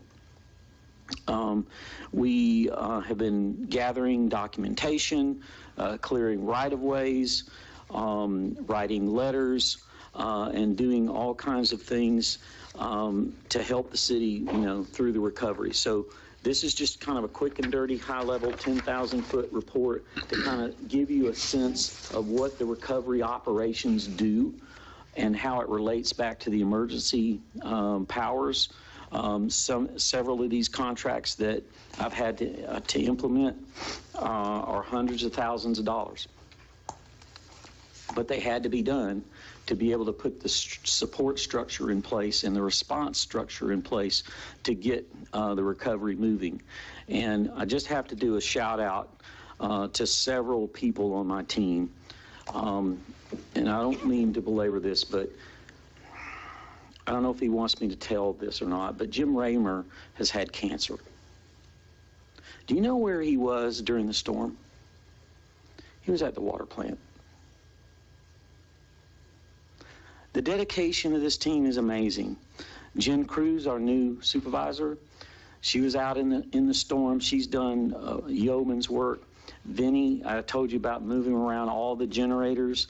Rob Smith is just like incredible, doing everything you could think of, helping with the organizing, the contractors, the debris pickup schedule, the communications with the chief, all of these things that have to be done to make the operation go. Saying, I want my city clean. Yes, and I had to kind of put the leash on him and say, okay, there's Rob Smith's service and then there's FEMA service, and they are different. But if you want the money, we have to do it the FEMA way, and he's been awesome at adjusting that and working with it. And already, I don't know how y'all feel, but my street's already almost clean. And the rest of those contractors will be coming in, and we're going to start on the main island part any day now. So it's, and how many weeks out do you think you guys are? I haven't seen a debris collection truck in Central Florida yet. Seriously. I saw one go by. I've seen more debris collection trucks here today than I've seen in Central Florida so far. So you guys are ahead of the curve. Literally saw it go by twice, all in this chair tonight. So anyway, those are some of the things that I think are pride points for us and our team. We've all been trying to get this thing done, and I know a lot of people, the weather's been great, the event's over for them, but it's not over for the staff. And we've been behind the scenes rowing hard, and those are the kinds of things we've been doing. One of the other things that I wanted to point out to you is in your packet, there's a draft contract. William, before you move on. Yes, ma'am. In that report that you were just talking from, you have phone numbers for FEMA individual assistance. I do. And so forth. Should we be, excuse me, should we be sharing these numbers with residents? Absolutely. These are all information numbers that you can share. We put them on our website. Chief Downey share them. And one of the cool things is we are inches away. We're just wrapping up the paperwork, but we're 99% sure we're going to get a FEMA mobile bus here. And it's going to set up at the library so people can come and follow up on their FEMA claims. Because I know you had them at the WIC line, but that was like for one day. Yes, Senator Rubio's office asked that we organize that, and they were there for 4 hours, and they saw 20 people. And now we are going to have the FEMA bus come in and stay however long they want to stay to process claims. And then SBA, as I mentioned, is interested in coming in and doing additional workshops with not-for-profits and churches and local businesses. Okay, and I'm sorry. No, go ahead. Question. I was pretty upset about my friend's situation. Yeah. I asked her if she had spoken with FEMA, and she said that her insurance company is doing a lot of stuff, and she knows FEMA won't pay for what the insurance pays for, and that's not a criticism. Yeah. But is there any value to her putting her name, or anybody that's out there, not just her, putting a name on a list with FEMA? Or? I absolutely would recommend that she do that, despite of what her insurance situation is. I think the way FEMA works and the way SBA works is that they want you to sign up, give them the information, and they'll process your claim. And yes, they take into account the insurance help, but then they go above that. Okay. So it would be, I think, short-sighted for someone not to file the claim. Go ahead and go through the process, get rejected. I mean, they may reject you for all kinds of things. I've seen out in Texas they had the wrong address or the wrong maiden name, or the social security number was wrong and they rejected, but then when they went back and refiled, they got accepted. So that's the process. It's a little bureaucratic, but I would recommend to anyone, despite whatever their insurance said, that they file. Those representatives that were here were very, very helpful. I mean, I came over just to see what was going on, and they were just reaching out. They were handing out cards, and they said if anyone needs to come back in the evening when they're at work, let us know. We'll come back at night. We have a representative here for the next 30 days. She's designated just for us and several of the counties to the north. And I have her card if you want to go ahead and take it tonight, Jane, for your friend. But she said file with FEMA and your insurance and they'll work it all out. Yep. For anything as small even as losing the food in your refrigerator, she said claim it. Yep. And one of the good things too, in addition to all of those resources, I found out that there's an on-the-ground team that's just walking around the town and the community, trying to catch people that fall through the cracks. Because I think FEMA has done this enough that they're pretty good at it now. And I really would recommend that people follow up on that. It's for real. This is a boots on the ground crew of folks that came in, and they're going door to door and even citizen to citizen on the street passing these out. And this is, they're sticking them on the flags and mailboxes when they can, and just any way to get this information to the citizens. And these flyers, you'll see them all around town, but they're out there hitting it, and they're slowly making their way around. But I got this, I don't remember where this came from. Rick might have brought it to me or something. Or no, it might have been Quinn. One of the guys brought it to me, and they thought it was super cool. Yep. That's great. And you made me think of something else, just to tell the public. The governor today extended voting rights in a way. If people are not living in their own house, you know, that they can still vote, that they've extended mail-in voting, or I don't know, all kinds of things. We got it. Does everybody get these daily things from the governor? So if people are in a place that they would like to, you know, still like to vote, but they are not sure it could work, he's been pretty good about making it work. That's good. All right, and then the last item for my storm report is the big one, and that is the dunes saved our town. They did their job. But I'll share with you the same thing I shared with the general and the colonel and the mayor when she was there Sunday morning.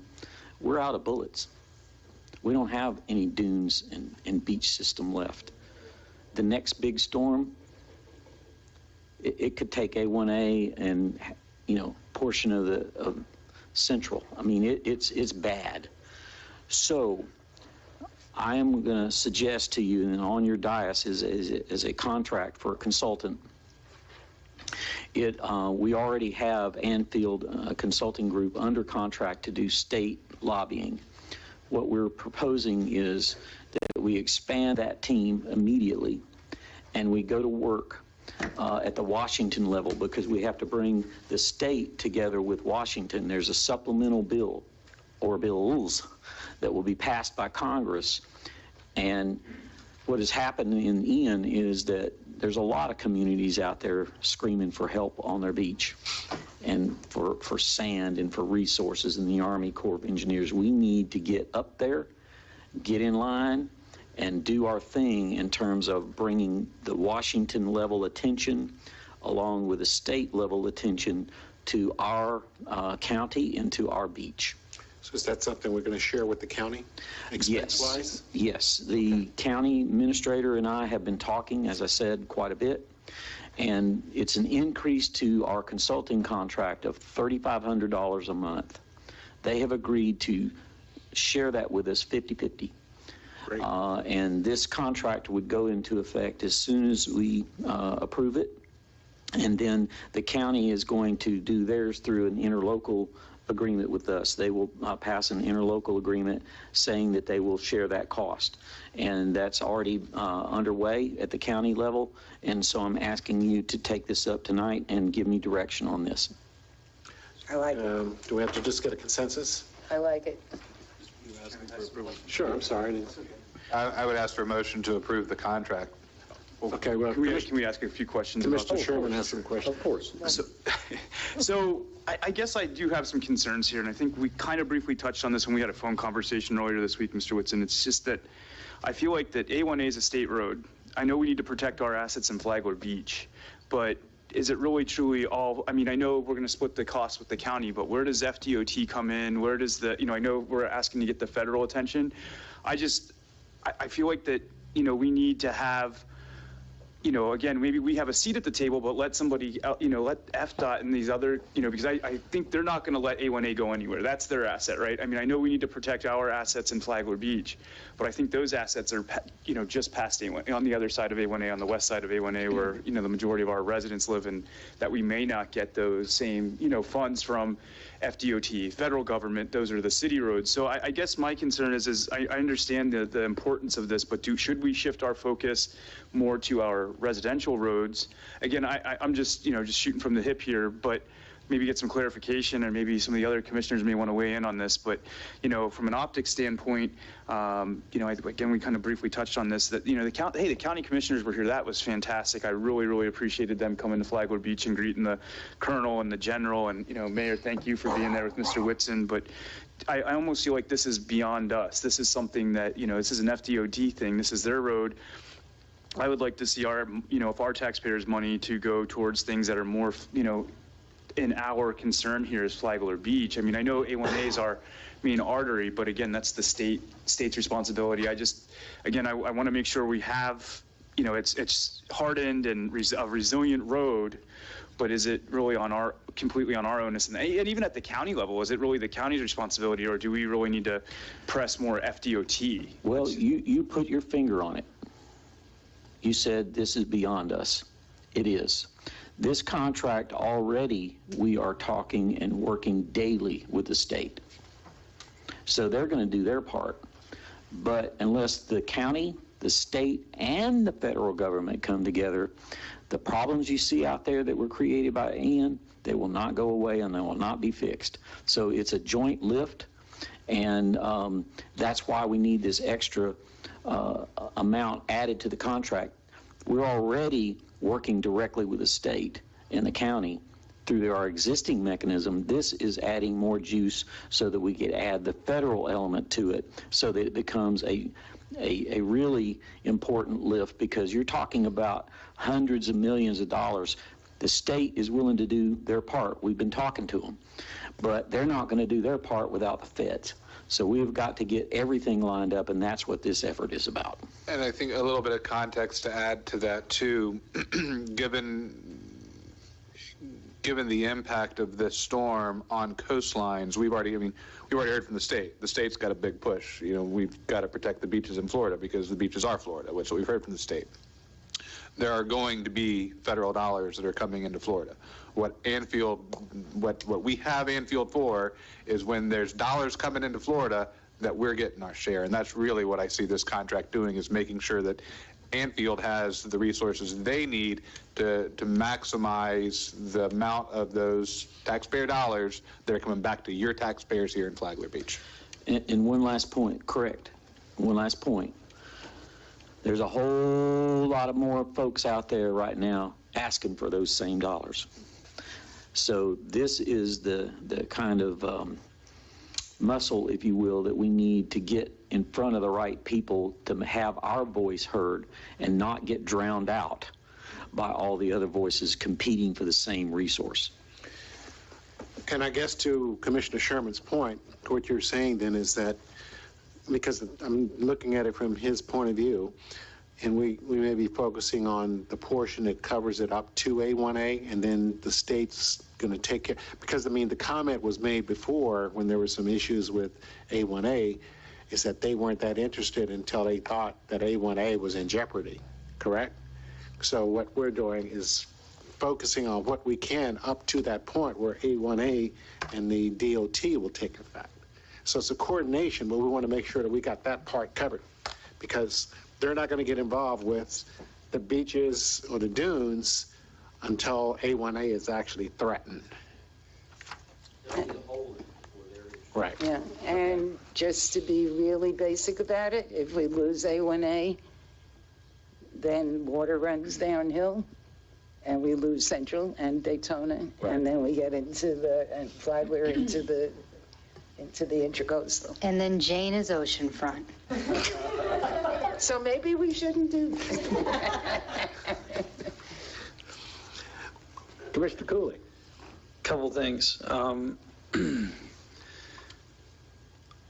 It's noted in here specific goals, the efforts of approval for the study and the Corps engineers and all that, but this is a ongoing consulting agreement. And I worry that this is kind of pigeonholing this in one subject, where we want representation in DC for a lot of things, not just this.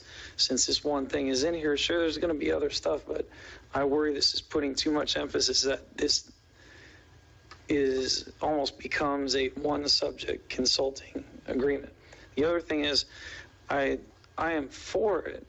However, not till the interlocal is in place. I don't want to sign a contract till interlocal is in place. Now, the amount here I'm confused about. So it's $8,500 a month, but you said it's like three. Right. So it was originally $5,000. We already pay $5,000. So take the $8,500. We already pay $5,000 a month already. The $3,500 is the amount between $5,000 and the $8,500. That's the increase. Got it. And so if I was to say this gets the stamp of approval, I would say this is for all consulting services, and it's okay to notate it, but I would not be saying the specific goal is whatever. I worry about that. It's for all consulting in DC is my only worry. And then obviously I wouldn't sign anything until there's an interlocal in place, because our county administrator can make a commitment and then get shot down in meeting. You never know. Mr. Dilley. Yeah. Wait a minute. I have a question to what Eric was saying. This is in addition to the contract that we already have with Anfield. So this part of it is shared with the county and is based on erosion. The rest of what Edgar and the rest of those guys do is not going to be solely on erosion. Nope, doesn't change. The state part, we're good. The idea here is to focus on bringing the county, state, and federal issues together and have this firm add the expertise necessary to get that job done. And that's why I was whispering with Mr. Whitson over here and refresh my own memory on the contract language. I think your point is exactly what the contract intends, because Anfield has thus far been our state lobbyist. And this is being added. The coastal erosion is an issue that is now, based on this contract, would be taken to Washington. But the pricing is based on that being the lobbying issue in Washington, not other issues. So I think this deal is about the coastal erosion. That's why Anfield is bringing in Becker up there on this issue. But I do not think the intent of the parties was a broader DC lobbying effort, again, whatever issues we tell them in the state, but in DC, this would be the DC issue. And if you said we want a broader lobbying effort in DC, I suspect Anfield will come back and say you're going to have to pay more for it, because they're going to have to pay their DC. I mean, that's why they're bringing people with DC connections in for this part. They're probably going to have to pay them more, which means we would have to pay Anfield more. But I think this contract is for coastal erosion being the lobbying effort in DC. So the extent of the contract would be until we say, uncle? No, it says till Or September ongoing? 14th. No, it's a year. I mean, but Yeah, it's beyond a that, year. You can renegotiate. The overall contract is, yes, we can renew, but that piece is for the concert. All right. Yeah, that makes sense. So I would just say interlocal, and I would be okay. Okay. Any other comments? All right. So basically consensus to move forward, subject to the county passing the interlocal, basically. So we could, So then do would we you be have- okay putting this and the interlocal on the next agenda? We should have that by the county for the next agenda. We should. I don't know the county agenda timing, but I think so, yes. Okay. Well, we can at least have a draft that we can approve, and then subject to county, do everything in the next meeting. We do everything subject to county approval if it's necessary. Okay, I think you have a consensus. I know you have a consensus. Okay. To move forward. And that's my report. One more question in regard to your report. Status of radio station. I know that there's a GoFundMe page, and I think I've seen responses from all the commissioners up here as far as contributing. So Yeah, I'm in too. All right, so here's the situation with that. I have asked Vern to document everything carefully, to keep lists, to price check all of this stuff. And one of the things that the consultant that I've just signed the contract for today, that's going to help us with the paperwork and the collaboration and the documentation and all of that stuff, they told me they think that we got a good shot at either getting FEMA assistance for those costs or SBA loan. So I'm going to run that through those experts, because that's their gig. That's what they do, is recovery and advising local governments on those things and pulling together the appropriate paperwork. And yeah, I've mentioned to Vern, hey, I'm going to go after this, and he said, good to go. So, you know, he might be able to use the GoFundMe as match, or to do supplemental things. You know, we'll deal with that later, but that's one of the things that I was going to put the consultant on, because I feel like because they're a tenant of a city facility, that makes them eligible, plus the fact that has a not-for-profit organization, plus he has an FCC license. So all of those things, I'm going to argue to FEMA and SBA, make him eligible to cover that loss. So we're going to go get the consultant on board, work that issue, and see if we can't get Vern made whole and get him on the radio, get him stationed back on the air, because I think it provides a critical public service for this community that we are missing right now. And I believe that's another justification for us to use this consultant and the resources that we're getting through this storm. Okay. Sure. The consultant you're referencing is that federal one that we just approved, is that correct? No, it's the one, I didn't even show you that contract. It's the one. IEM. It's IEM. It's on the fact sheet here that I gave you. Disaster response. Disaster response group. And that consultant is doing They're taking care of all the administrative tasks to augment and support the finance department, pulling together all the documentation, giving us technical advice on what to file and how to file, and all of those kinds of things. So we don't fill out the same form 25 times? Correct. And they are paid because FEMA allows what they call DAC, direct administrative costs, of 5% of your PA award. So let's just say, I think our preliminary estimate is around 4 million. Okay, 5% of 4 million is a couple $100,000. Well, FEMA's going to reimburse us a couple $100,000 towards that expense of doing that, which is compliance with their process. It's on page 1 of the report in that first, the first block. Well, we just got this. No, I know that. I was just giving you reference where to look for it if you were looking for it in the report. All these consultants that you're bringing on so far are reimbursable, Yes. correct? Yes, except for the one that I just talked to you about. Yes, that's not reimbursable. From Manfield. The federal? Yes. Okay, yeah, got it. Yeah, that would be cool. Wouldn't it? Yeah. Oh, no, they're not going to give us money to lobby them. But that's a line that we can't cross. But all the other contracts are federally reimbursable, and executing those with the emergency powers that are granted under the state of emergency and the ordinances that we have in place. So does that person have an office here or what? I got them a desk back there, Okay. and that's where they're going to sit. All right. So the other question I have about Vern is, this is a public safety issue, being able to have radio communications and do updates, which we haven't done since the storm via radio because he doesn't have equipment.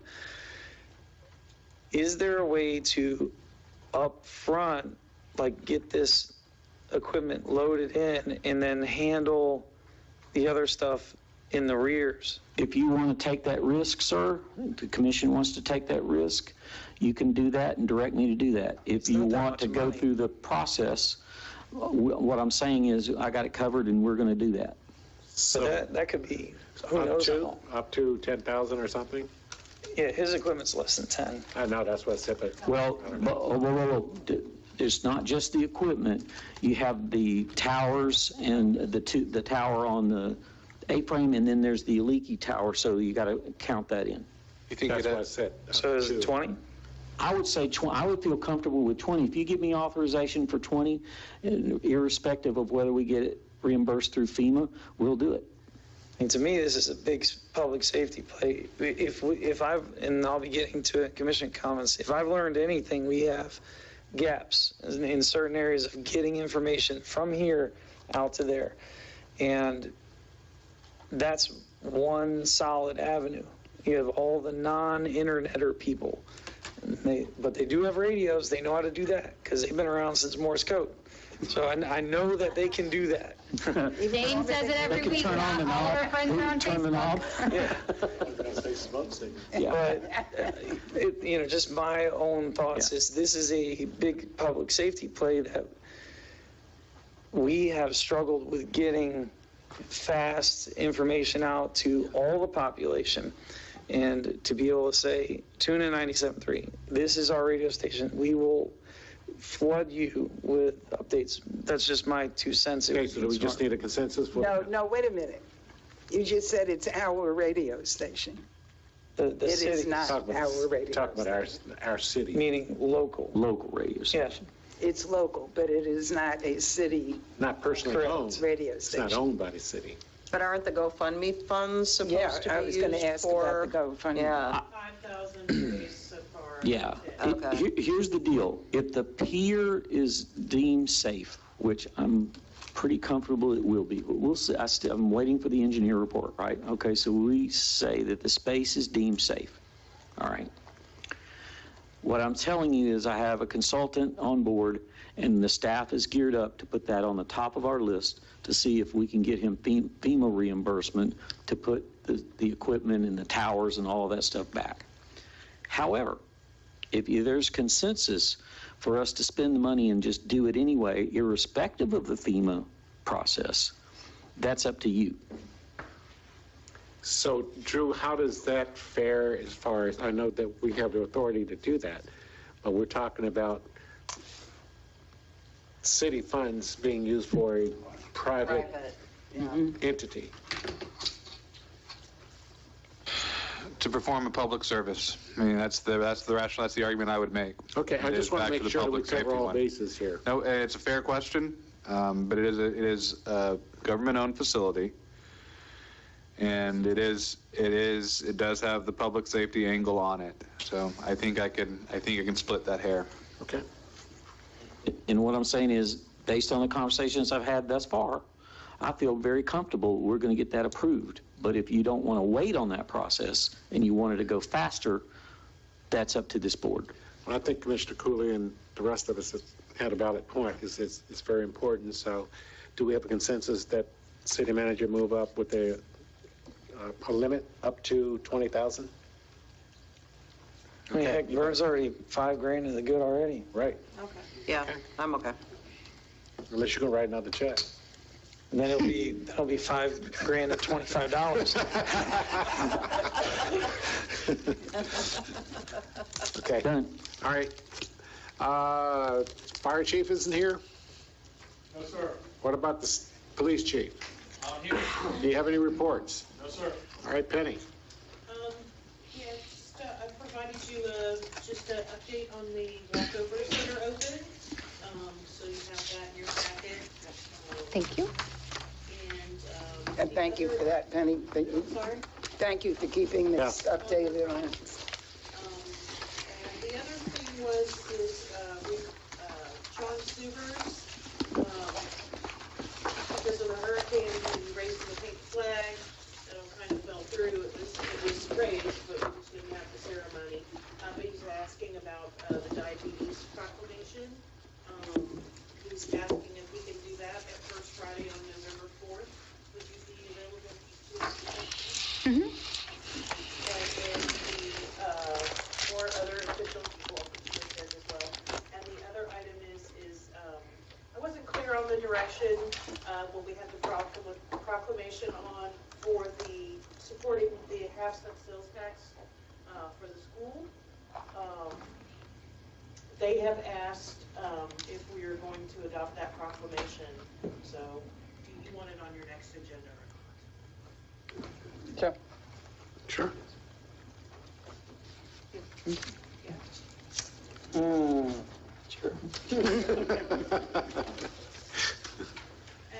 that was all. Okay, we'll start with Commissioner Cooley. Okay. You gotta bear with me on my scribbles here. First thing I want to do is talk about a lot of the amazing community stuff that's been going on. We got a lot of moving things. So pre-storm, we got sandbags, we got Flagler Strong, we got all kinds of other groups out there doing small things. There was a church group that was helping secure homes. There's all kinds of stuff. During storm, Flagler Strong again. And after storm, we got these amazing beach cleanups. So Rob Smith, and this is a very rough number, just the south side, from one pickup that only made it down to 16th. Now, this isn't counting north side debris, because he didn't have the number, but it was about 25 to 30 tons of wood that got pulled off the beach on just the south side. And it was probably about 2/3 of it the same on the north side. And that's a group of about 80 people. And I'm sure in helping residents get stuff out of their homes, I have no doubt that Flagler Strong has probably matched that in tonnage as well. And it's just, all these groups doing a lot of amazing things, the All-Stars, Strong, everybody working hand in hand. A lot of those members are members of both groups, and they're just out there helping and doing everything. And, I've seen almost everybody out there at the piles or doing something some way. And that's what makes this city so cool, because this stuff doesn't happen in other places. It really doesn't. I've lived all over the country, and I lived in Memphis, Tennessee, and the Mississippi flooded real bad one of the years I was there. They didn't help nobody. They're looting. Like, there's none of that stuff going on. Yeah, I lived in downtown. I lived on the bluff. And so, all the neighbors and stuff were all affected by that. They didn't get any help. And, they had to, like, kind of figure it out. And, but yeah, it was a lot of looting going on too. Yeah, along those lines, again, the people in that group of townhouses that got totally destroyed, the people who live in the Nautilus and Ocean View and South Beach all ran around like crazy trying to find empty apartments, for people who own them and live up north, so that they would at least have a place to live long term. It's going to be a long term kind of thing. Not you get in, you move in for 3 days and then you have to go somewhere else. And I thought that was quite amazing that, so add more nice things to there. It's just, it's almost like a battery recharge, because we go in between these big storms and everybody starts squabbling again and everybody hates everybody. And then we get a storm and then everybody locks back together and all. And then it kind of erodes over the time, but it's really nice seeing everybody come together. And you're gonna have to bear with me, I'm jumping around topics and everything. So our city website shows Jane as our chairman. So it's a little outdated, we probably need to fix that. It was just random, it came up. So I want to talk about, and Drew, you're gonna have to bear with me because I'm talking simply of a concept. We need to have something, whether it be an ordinance or something, that either when a storm is coming or we declare a state of emergency, that forces, and if they don't do it, then we will do it and send them a bill, with pull their license on contractors cleaning up their crap. We had scores of unsafe conditions heading into this storm, of things that you could argue are huge liabilities, but there's a worse word for that. What's a liability when you don't address it, Drew? Gross negligence. That's it. That was what I was looking for. That's what I was looking for. Uncovered dumpsters, just portalets just sitting out by the street, scaffolding that probably wasn't even stable to begin with before the storm, just left. And I get it. They get backed up, they got stuff, but they have a responsibility. They own that job site. If you walk on it, they'll trespass you. But there needs to be something in place that if a certain conditions are met, let's say state of emergency, that they are obligated to do that, or they will face some sort of severe penalty, and they've got to be motivated to do it. Because had the storm been worse, this city would have taken on extensive damage just from job sites not being properly secured. So that was an issue, and I just wanted to table the concept. Is there something that... I wrote down the note. I'll look at it a little bit. I mean, there's always something I can do, whether or not we can go as far as the commission may want to go with it, because, we're always limited by Chapter 162 on how punitive we can be. But, yeah, I've got the note, and I can definitely take a look at it if that's the will of the commission. Right. Excellent suggestion. Yep. I mean, we could send Linda P. out there with her little stun gun or something, whatever it is. But we got to do something. Another note, so we are at a point where we need to probably take a look at a couple of our city parking lots.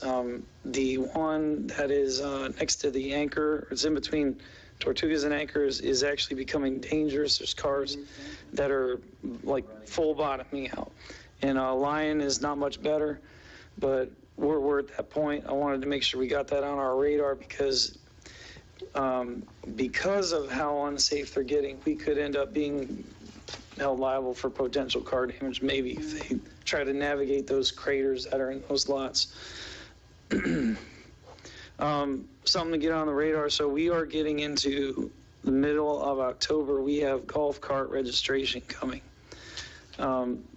you don't have to give me an update, but I want to make sure folks are going to start coming starting next month looking for tags. And I know you mentioned that there was going to be a new process in place. So that, on top of all the hurricane stuff, unfortunately the calendar's not cutting us any slack on that. Yeah, but we will have to get that in place in order to be able to have the tags ahead of the new calendar year. You've been looking at mine and Katie's to-do list? Oh, well, I just have people asking me about tags. I agree. So it's the new thing to me. Yeah, we agree. Yeah. Beach walkovers, we have practice, and I was wondering if we could modify it or clarify it. So when walkovers are being closed, there's signs going on them that say beach closed. No. It's creating huge chaos with the citizens because I know that it's the beach walkover that's closed. The citizens don't understand it because it says beach closed. Yeah. And I am being flooded with questions about why y'all closing the beach and why y'all closing the beach just on my block. I was like, okay, the beach isn't closed, you know, and they're like, how are you allowing people to go down there when it says beach closed? And you get it. So if we could just go to a sign person and just say, dune walkover, anything except beach closed. Yeah, because the beach isn't closed. We could put the 7-Eleven's phone number down there. Oh, jeez. That would actually kind of be okay because I don't answer the phone half the time. Okay. Well, I have a couple notes for hurricane-related stuff. I'm not talking backwards looking. I only want to talk about forwards looking. So some things that I would like to see if we could tweak for the next storm. There isn't going to be one. Yeah, is number one, we don't have a storm. But so in my opinion, it seems like it took a while, and it's kind of still taking a while to get the debris pickup mobilized. So moving forward, if y'all could maybe develop a plan on steps that we'll need to take to get that just further along a little bit quicker. And I would want that, and even now, to include some of our assets. So my observations are our own sanitation department normally does lawn debris pickup, but they haven't done it since the hurricane. And obviously we want to track it, and there's a lot of reasons for it. But they can do it and still give FEMA credit if they fill out their forms or whatever. Yeah, they do all the minutia stuff. And we also don't want our sanitation crew picking up giant piles. But they can, and even moving forward now, they can go out and do their regular yard pickups and clean up all the small piles. And potentially think about how much faster that's going to put us ahead if our own sanitation does yard debris pickup and Crowder Golf does the big pickups. And we would still get credit, right? But when they have to try to segregate that down? Yeah, what the process, and again, this just kind of all happened quickly, but usually what will happen is that our FEMA contractor, in this case Crowder Golf, usually sends out a spotter. Yeah, so that they can see, where the big, it's obvious that that's a storm debris pile versus the normal garbage. Mm-hmm. And it took us a little while to kind of hit our stride with the new contractor coming in because Crowder Golf is usually an amazing contractor. I've worked with him in multiple disasters, but because the Ian was so bad at the Southwest Florida, a lot of their resources were sucked over there, and we kind of got what was left over. So it was a matter of availability of a contract resource. So it's kind of a good lesson learned that we may not need to go with such a national contractor. The county kind of did that. They went with a more local contractor based out of Jacksonville, and I think they got a quicker response. So that is a lesson learned, and we'll note that, and we'll probably maybe take that into account. They were nothing this time like they were last time. Last time they had the city much more quickly done. Well, they will now because they just brought the heavies in. Oh, did they Yeah. now? Remember the big giant double Yeah, trucks? yeah. That's what Susie, the mayor, saw drive by a couple times, is the big ones. They just arrived. Oh, so Yeah. It was a train. Yeah. So they're, Okay. so because we picked, and it was our selection, a national contractor, they had a lot of resource draws to the heavier hit areas of the state versus, up here. So maybe what we'll do is switch strategies, if you will, in our, you have to pre-select that before the storm. So according to the FEMA process. So we'll work closer at trying to pay attention to that, because you're right.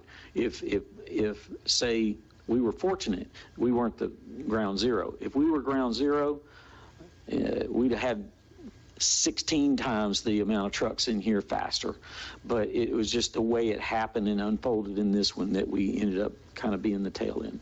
So and usually I put those contracts on the agenda for you maybe late last year or early this year. We approved some. And what we can do is just do multiples. They're cooperative contracts put out by the county to provide services for all the cities. Okay. Right on, Penny.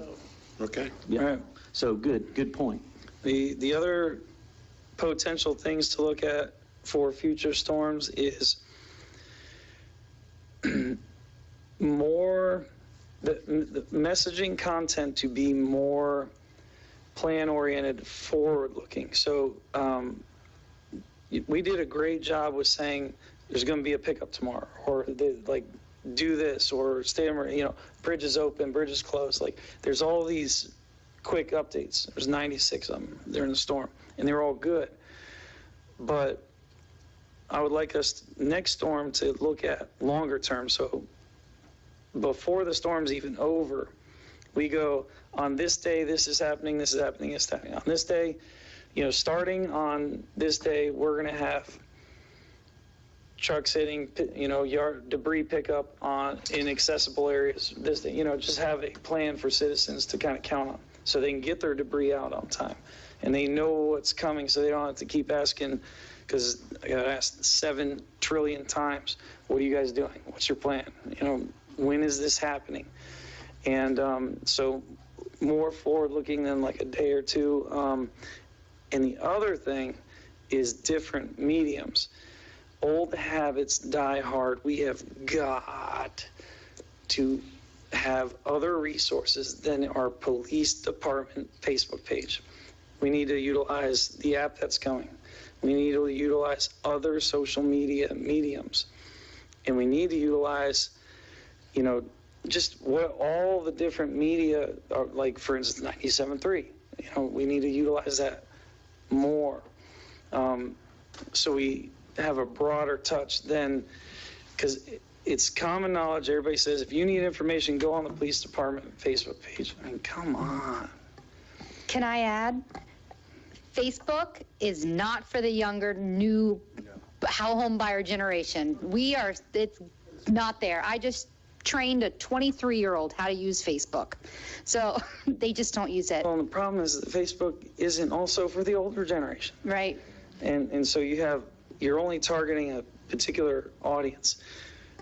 But we also, under our budgeting and planning, Chief Downey is a police officer. At some point, we need to transition him out of being a public information officer and let him be a police officer.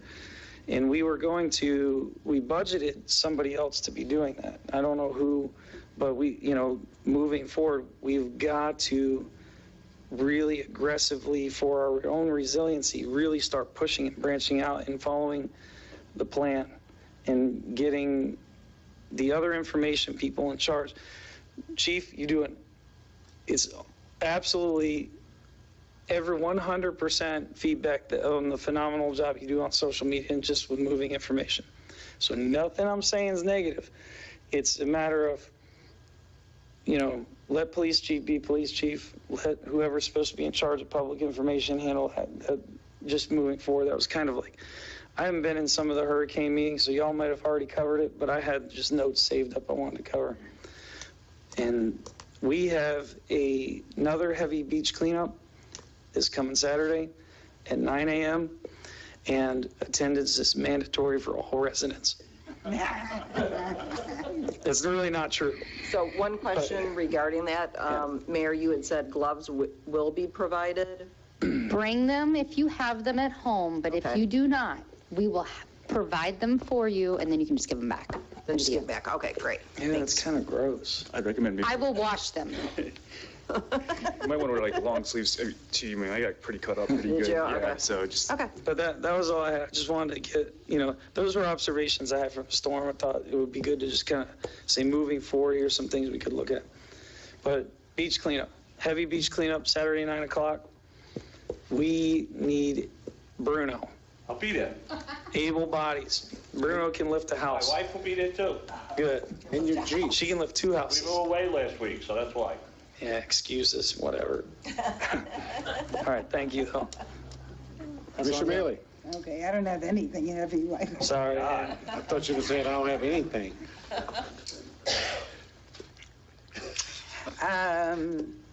I attended a beautiful thing that was out, it's not in Flagler Beach, but it affected some of our people, Remembering Fallen Heroes Festival at Central Park. It was really very nice. And I went to the grand opening of an impressive tile across 100. Beautiful stuff, really nice. If anybody's going to do a project, went to the League of Cities Legislative Policy Committee meeting, and Edgar's buddy Frank Bernardino did one of the presentations, and it was about water. And he has one suggestion that really didn't go over really well, that they handle water at the state level like they handle the TPO or the MPO. And we're like, we'll never get anything. So that kind of got rejected, but he had some good ideas about regionalization and getting people to work together. And,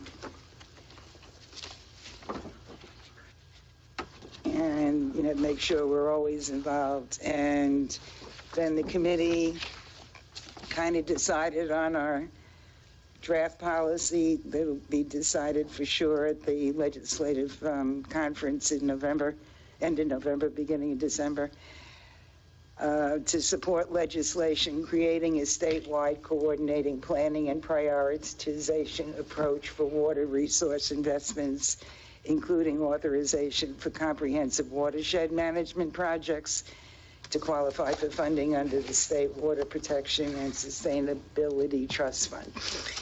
And then, as I mentioned last time, there was also the issue of water and wastewater operator licensing, the reciprocity, if you come from another state and you're the greatest thing since sliced bread in that other state, you come here and you can't work. So that's going to be our other issue that we're going to work on.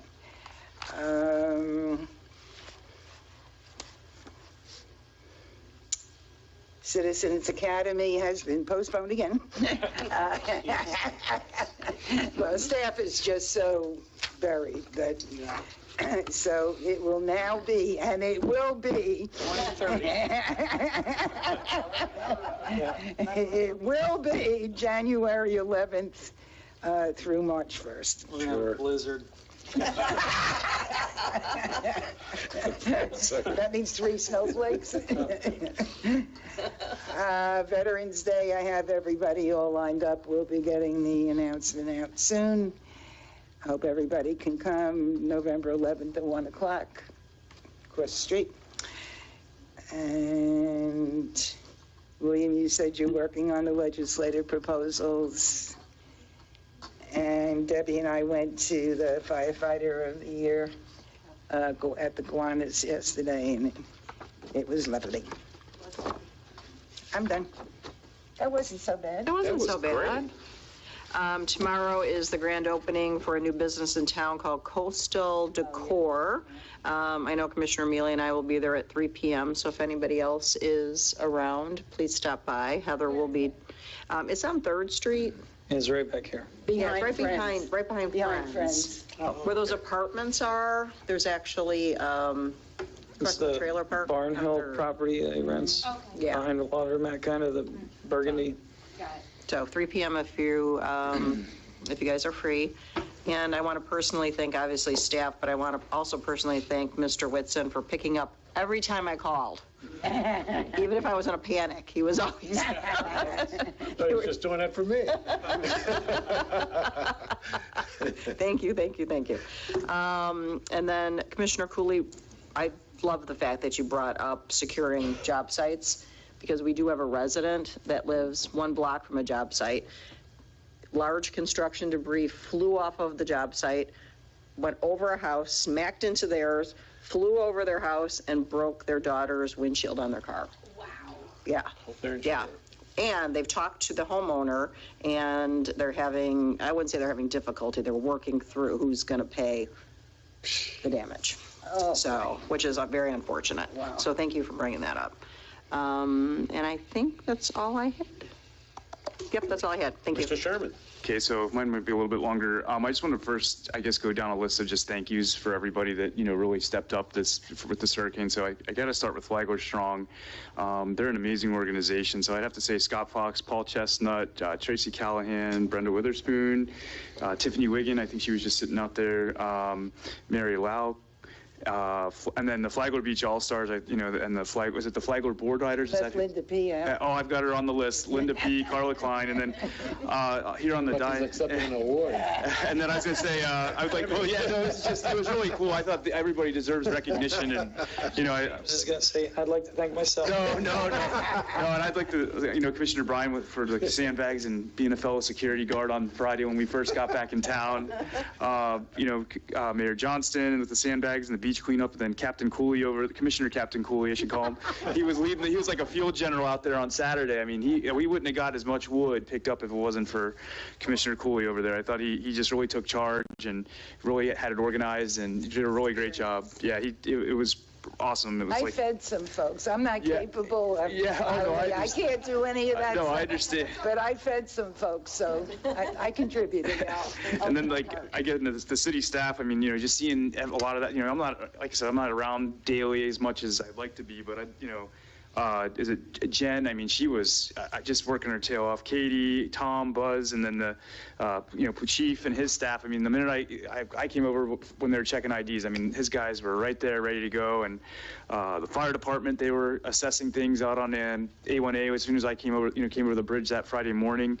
Public Works and Rob again. I mean, him and his team did great. And then I guess one of the other things I'd like to see is maybe we have Tommy Tant back there, framed in a, beautiful picture back, board. I'd like to see one for Flagler Strong, and I'd also like to see one for the Flagler Beach All-Stars. I think those are two of our non-government organizations in this city that just really make Flagler Beach, I think, so unique and make our town just somewhere great to call home. So I think it would be really cool to see some of these other organizations that really do help us out. I mean, if it wasn't for the All-Stars or Flagler Strong, I mean, we might not have gotten half this stuff done. So I think they deserve a lot of recognition. I would even maybe see if we can get the proclamation or a day dedicated to them. I think they've really, I mean, it was amazing. I mean, they were, sending out text messages. We need, random strangers' houses there on South Flagler where they were flooded, and, you know, I mean, they were just there. I mean, just this man, we didn't know him from Adam Reeve, and we were in there, you know, just ripping out carpet and, you know, helping him out, giving them phone numbers to FEMA. It was a really, really great thing to see. And really, you know, it's kind of like brought everybody together. I think what was mentioned before, and just really made me feel good to know that, you know, people, how big of hearts people really have around this town, and, you know, how much we all care about each other at the end of the day. So those were some of the things that I saw. You know, some of the other things maybe on a little bit more serious note, I think we kind of touched about A1A and some of those other things. But Mr. Whitson, I'd like to see maybe possibly you know, I don't know, I guess we'd have to get some of the others on the dais here to agree to this, but maybe like a case study of Hurricane Ian, maybe, you know, push it out to February, March. We can look at that, kind of see where we went right, where we went wrong, lessons learned. I think that's going to be really important. I mean, maybe for myself, I know some of you all up here have been through multiple hurricanes, but I think it's something I think we need to look at, and, you know, just kind of see where, you know, again, come together and just talk about it and see what could be learned, and how we, like, I think Commissioner Cooley kind of was onto some points earlier about that. So I really think that would be something to look at. And I printed out this thing. I apologize, this thing was really big, but and again, it's kind of more with livestock, but it's my inner Homeland Security and me coming out. There's something called the emergency management cycle, and as you can see here, it's just on this, I guess it's the page here, it says the significance of an emergency management cycle is that all communities are at least one phase of an emergency management at any, and, you know, you're in that phase at any time. And I just, you know, maybe it's something that's covered in Citizens Academy, I'm not sure, but, you know, maybe we can learn a little bit more about what we do day in and day out, you know, to prepare for, you know, like, I think, you know, Chief and his guys, they're preparing for the worst call, right? The firefighters are preparing for a fire. The military, we were preparing for war anytime. I think here in Flagler Beach, I think if we're preparing for our war is a hurricane, but I think if we're prepared for a hurricane, anybody that studies emergency management knows that you'll be prepared for a lot of other emergencies. So I would just like to see, you know, maybe if you could let us know eventually, you know, in this study, what we're doing to mitigate these things. What could we do in the future? Because that's like, you know, I mean, I think earlier on tonight we talked about how much rain we had in the month of September. You know, I got out and did wellness checks over got out there, knocked on some random doors and just talked to people and listened. I tried, you know, wasn't acting on, you know, anybody up here, just acted for myself. And I learned a lot. And I know down there by we all know South 23rd it's rough. You know, I mean, there were certain roads down there. I mean, I couldn't even get to on Friday because the water was so deep. I called you, I said, Mr. Whitson, I don't think there's anybody down that road, and our fire department already had it covered. But, you know, you got, and I want to thank you for that, getting guys, you know, the fire crew out there with Chief Pace, you guys coordinated to go down, I think it was South Daytona at 26th. Yeah, fire department, I don't know if y'all saw, they brought in a Unimog. Was that Palm Coast unit? Yes, we have an interlocal with Palm Coast, and we borrow their high water vehicle, yeah. Oh, yeah. I think We need one of those. Although, I'll put it on the budget wish list. you know, it's interesting that this is monster. Yeah, it's huge. It's a huge thing. And they're going down the street and they wave to you and then you hear it, meep, meep, you know, this little, come on, you gotta put a real horn on. So they actually took my two grandsons from my house to their parents, who had been with me for 4 days because their mother was having a baby due to Mr. Whitson and Bobby. And they came and got them, got through the water, and delivered them to the Pink Turtle. That's awesome. Yeah. Yeah, and I you know, again, it was just I got to see some things firsthand, right? Some of the things that some of the residents have come to us about. And I guess one of my final parting shots here would be, what can we do short term? I know we have some long-term goals, but, you know, I spent extensive time, you know, with the resident. Thank you, Drew and Mr. Whitson, for, you know, helping that resident out on 27th. I mean, that poor woman was within an island on an island. And I mean, we were able to get her a walkway to get out of her house. I mean, she was stuck in her house for, I think, over a week. Luckily, she had enough food. And I mean, she makes really good pumpkin bread, by the way. But she's, you know, so I came over and got her the rest of her sandbags, and well, it's really, you know, not to get too personal, but she ended up knowing, her cousin knew my family from up north. It was incredible. It just, you know, how I guess it just led me to go to her and, you know, try to help her out. But, you know, it was just, I think, when that was over on 27th Street, and I don't know what we can do short term to, again, I know we have some long-term plans, but what is it we can do to show our residents, maybe in short term, what we're trying, we hear you, we understand your frustrations. I don't know if that is, you know, whether it be maybe, you know, reaching out to FEMA, reaching out, I think we briefly touched on it about maybe getting grants to, make your home a little bit more resilient. Find some sort of program to help them out, because there are several residents down there, again, they're in those flood-prone areas that maybe we can just see, maybe with those hurricane workshops or different things, we can say, hey, there's these options out here to make your home a little bit more, stronger, low interest loan, or, anything along those lines we could look at this. Yeah, SBA actually has loaned money for that. Okay. So they can reach out if they, okay. And they have to register with FEMA. Okay. And, there's also funds available under insurance policies. And so again, there's a lot of technical assistance through this contractor that I'm bringing on that we'll be sharing with people how they tap those kind of resources short term, and then we'll work on the long term as well. So yeah, I think those are great points. Yeah, good idea. Yeah, I think there was just, like I said, I spent a lot of time out there and just seeing what I saw, and it really kind of, again, brought some things to attention. And I appreciate you all looking at the alleyways. I mean, the one, I don't really utilize mine. I mean, it looks like a mud bog back there right now, but the one guy, he can't really, that's his main access point. So I appreciate y'all coming out to take a look at it to see, what can be done on that, that alleyway back behind my home. But overall, that's all I have. I'm sorry I was a little drawn out, but I just wanted to really express my gratitude to everybody. And I thought, these past couple of weeks have been, or almost 2 weeks now, it's been rather interesting, and learned a lot on the fly with that. So appreciate it. Thank you, Commissioner. Mayor? Okay, one's a question for William. If you can just give an update on the progress from yesterday and today of DOT's replenishment of the sand and the coquina from South 9th Street to South 23rd. Yeah, the plan is that they were ready to roll. And Chief Downey caught, that whole process, and he said, we have Bike Week, Biketoberfest here, and that was going to be a huge conflict. So they were gracious enough to delay their program a few days, let us get Biketoberfest out of the way, and then they're going to be back in. So they'll be starting up. Chief, do you remember the timing of it, if it's Monday, next Monday? The 20th, I think. Okay, a week from today. So they did a little bit of a delay, but they'll be back in, and FDOT has just been all over this. They've called me, golly, twice today and several times earlier this week, and they're just always there if we need them. So they've been doing a good job at protecting their road.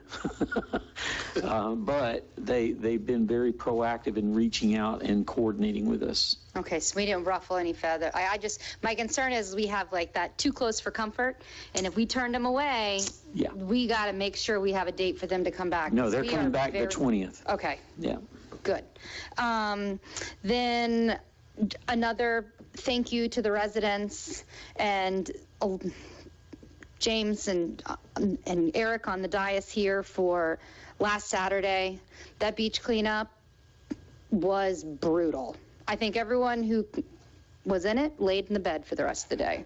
And that we had 80 people show up, and that was even without Surf 93 doing a big blast. We had tons of people during Hurricane Matthew because we had our radio station. So I'm glad to hear that we're going to start getting that back and running, back up.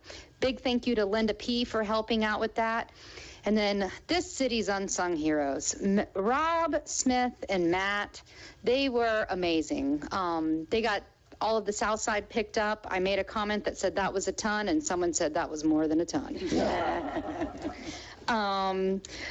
Attended a Starry Nights meeting. They are looking for volunteers. The next meeting is next Thursday, the 20th, at the TDC building. They have it's very scheduled out on where they need help, and people can plug in.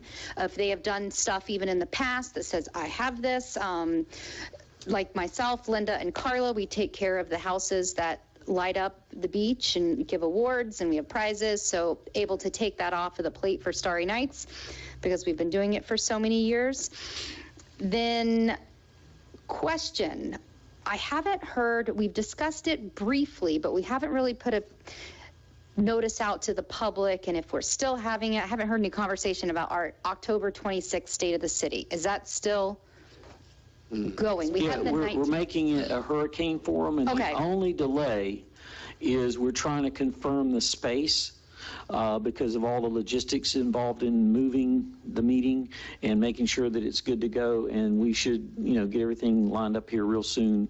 And that was also another concern about the debris announcement. I didn't want to announce that have your trash out and it would start if we didn't have vehicles. So, a lot of these things get delayed a few hours and a few days because we're waiting on logistical information to come in to make sure that when we say we're going to do something, that it's real. Okay. I just know our calendars are not being very friendly to us and making sure that that's still going on. And then I don't know if you guys have heard, but we have a beach cleanup this Saturday. It's a heavy beach cleanup. We're going to meet at the pier at 9 a.m. Wear closed-toed shoes. As Commissioner Sherman said, long sleeve shirts, bring water, hat, sunscreen, and work gloves if you have them.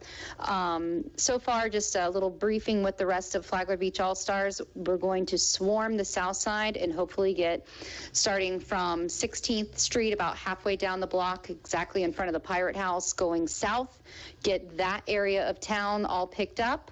And then at another date, we can work on the north end, and then on the 24th, that following Sunday, we have our, it's the 23rd, we have our surf team Flagler board riders competition, and it is amazing to see the talent that comes from all the areas and our own local city's talent. So I encourage everyone to come out and take a weekend off from beach cleanups and watch the surfers. Awesome. Can I ask the mayor a question? Sure. Are you starting to think about the feeding people at Thanksgiving? Oh, yes. I've already gathered even some volunteers, but that PSA doesn't go out until a little bit later. I have it on my calendar when I'm actually supposed to start getting all of that out. Okay. But yep, I've already worked with Mary Lau. We're already kind of working on putting flyers up this year in certain areas of town, getting with those on Leslie Street, all of that. Great, okay. Mayor, can I ask you a quick question about the Starry Nights? So last year, didn't we raise, the money went towards the lifeguard towers, right? Yes. Do you think maybe we shift that towards the Centennial Fund this year, or do you think we continue to, use that toward, or is it, you think we should Well, continue? actually, what was that was on my to-do list, was find out about the money, because we did lose lifeguard towers in the hurricane, so it was good that we had funds raised to hopefully be able to replace 2 of those towers. But that was on my to-do list, so thanks for bringing that back up. Oh, we did lose towers? We lost 2. Sure, Commissioner Cooley. Just to piggyback on a couple of your comments. Oh, the first thing is, we did lose towers, but we found them. Were they in Daytona? They were a lot flatter than they were to start. But here's the interesting thing about the board rider surf competition that a lot of people might not know. This is kind of random trivia, but it's important to know. So Flagler Beach has never really had a sports team. This is it's a statewide competition. And normally when you have surf competitions like Tant and everything else, it's a lot of surfers, they just kind of compete against themselves and see who the best, people are out there. This is Flagler Beach proper surf team competing against Jacksonville, New Smyrna. So they compete for the state title, our own sports team. And then if they win state title, there's a national competition that they go to. I think last year's was held in like California or something. But it's a really big deal because Flagler Beach has never had a format where we actually have a genuine, real, certified sports team that competes, and this is it. So do we have to build a sports complex like Palm Coast? We're gonna put like... No, but we're going to require you to have banners out there, Jane. So it's really neat. It's really neat because this is us versus other areas. That's it? That's it? That's it. Oh, I guess it's back to me. Yeah. All you. Okay, first of all, I'd like to thank everyone, staff, commissioners, city manager. I mean, we have a great community. And people came out from all over the place just helping out, and it was just wonderful. I mean, we met people out there never even seen before, in different venues, so it's unbelievable. So that's what makes Flagler Beach so great. In regard to the water feature, I think we still have 4 entries. We have 4 entries. We're going to be looking at Flagler's. Oh, the fountain. Yeah, for the fountain. For Veterans Park, we're going to have Flagler Creates. We're going to talk to them about actually putting together a judging team to select the best entry. We had 2 from the high schools. One gentleman and Mr. Whitson? Okay, so we have 4 entries, and we'll be getting on that so we can get moving, find out some cost estimates, and then we can start some fundraising. And as I said before, we have at least a couple of donors that have talked about matching the funds, so we should be able to come up with some good funds in order to put together a nice water feature for Veterans Park. While on Veterans Park, the last shipment of plaques for the Veterans Park should be arriving Monday, and we will be putting those on the benches, and that'll close them all out. And then the mayor had a suggestion about bricks in Veterans Park. So we'll start working on the next initiative for that kind of thing there. So I think that's wonderful. You will. It's a little work involved, but I think we can get that one done too. It's going to be awesome. One of the things I'd like to, I think we already talked about the water treatment plant. Centennial, you just kind of touched on it. I think the hurricane kind of interrupted some of the things we were going to do. So we're going to get back on track with that, and working with the mayor and others, we're going to get together a first meeting to bring in all of the stakeholders, and then we can kind of go from there and start getting this thing on track and getting sponsors and putting together a real serious program for a great centennial. Economic Development Task Force, I think that got disrupted a little bit also because of the hurricane, so we're going to be having a meeting probably next month in order to get that back on track as well. Following up with what Commissioner Cooley was saying, I agree with you that there needs to be some plans or some things that we put together in regard to the hurricane. There were several complaints, I mean, even on Palm Drive, down on 11th Street and others, where there were a lot of sightseers coming down the street with their vehicles, big trucks, driving way too fast, causing water to go up into people's homes. Yeah. And it was very, very bad. I mean, on 11th Street, there was even one gentleman that put a sign up there that said no wake and, these kinds of things here in order to slow people down. Commissioner? There was a car coming, I'm sorry. Oh, I just had, okay, go ahead. Just to add to what you said. So, everybody has these cell phones now, and destruction tourism is skyrocketing to get hits on social media and all. And this city's especially susceptible to it.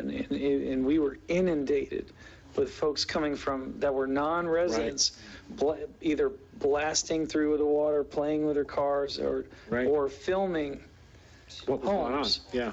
And in some cases, that poses an extreme security risk if you have a house that has damage, and it's being put on social media for all these hits. But yeah, destruction tourism is a huge problem.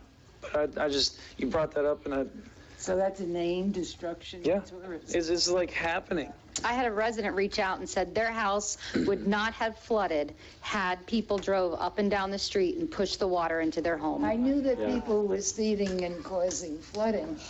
I didn't realize they were coming here specifically. Oh, yes, people were coming from Palm Coast saying, let's go look at the damage in Flagler Beach. The beach was packed. Oh, it looked like Disney World out there. Yeah, and to your point, Janelle also had people driving through her area, pushing water up into her place. So it's just not a good thing. It's happening to a number of people. Yeah. Right on Palm Drive, I actually transported several people in my truck because it sits up high. And one time I was taking some folks out, and there was a car coming down Palm Drive, and they were flying. Well, my truck is 8,000 pounds, so I just got right in the middle of the road, and they had to stop. And I said, what are you doing? Of course, they were just sightseers or something, But from what you were saying, it's like they purposely. Yeah, they're purposely done. 100%. Oh, yeah. Wow. I thought it was, stupidity. No. Well, it's that too.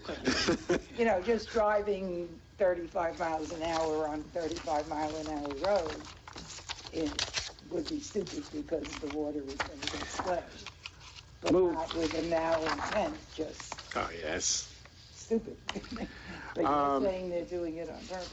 They're blasting, or see how big of waves they can make. They're not keeping in mind it's going in a house. I thought it was funny. Boats were doing it too on Intercoastal. Yeah. Okay, last couple of things. This goes to the reports, staff reports from the fire department. And I was reading one of the things they were talking about, and they had a program going on in regard to smoke detectors, and I see they were reaching out trying to find some smoke detectors, because apparently they go out and they provide residents with smoke detectors. And also saw that they were reaching out to Lowe's, Home Depot, and a couple other places. So what I'm going to do is, we were tapping Lowe's again last week for some paint for the museum, but one of the other workers managed to get some paint from somewhere else. So I told Jay, I'll get you another time. So what I would be doing is going back to Jay and ask him if they can provide some smoke detectors for the residents, for the fire department in the program. Yeah, it's great when they do that. I've been the recipient of that a number of times because I've got a couple I can't get to. Yeah. And they do a general electrical safety check around the whole house. I did my whole house because I had carbon monoxide in there and didn't realize where it was coming from. And they went through the whole house, and they said, the cars that you have downstairs, when you start them up, make sure the doors are open and leave them open for a while. I mean, the doors were open, but what they showed is that the carbon monoxide actually lingers to the floor, and then when you open up the door, it just kind of goes in. So, needless to say, the wife gets on me about starting my cars. Last thing, there was some comments here a couple of weeks ago about the water quality in the city, and I thought it was significant. This was a report, and here again, it was to Mr. Whitson, and it had to do with how many times they actually treat water and the DEP requirements that they have. We have routine duties that are performed every day on each of the shifts. Samples were taken every hour to make sure that we keep the chemistry of the water within the parameters of DEP. We regularly perform over 200 tests on the city water and raw water. I mean, this is the kind of thing that they do to make sure that we have quality water in the city. And I guess that was why I spoke out the last time, because I know that they go to a lot of extent in order to make sure that the water quality is good. So here again, if anyone would like to see a report of what the water quality is like in the city, I encourage you to just read the report or ask for it, and they'll provide it. And that's all I have, and I guess we get down to Bruno. What's your public comment this time? This long, God. We had to take a 7 o'clock break, and we're still here at 9. Well, you had one turn. I mean, what else did you find out? Well, first of all, I'd like to say everybody hit on something that I have on my paper. But you don't have anything else. So that's good. That's good. It's finally all you guys are getting along. It takes a hurricane for you to get along. Same with the country. All right, a couple of things. You're 100% correct about the construction. The house behind me, the whole second floor, came over. 27th Street and Central. They had just did the block on the second floor on Tuesday. They never poured it. The whole entire thing came down. Thank God there was an empty lot next to it. Scaffolding. We really never had major commercial construction in this town. You're gonna have a lot of scaffolding put up. If the hotel goes, the apartment buildings, they're multiple stories. I don't think any building inspector is scaffold certified, but we really should, somebody take a course on how to tie back scaffolding, how to erect it properly, how many stories it can go before being tied back. That's it on that.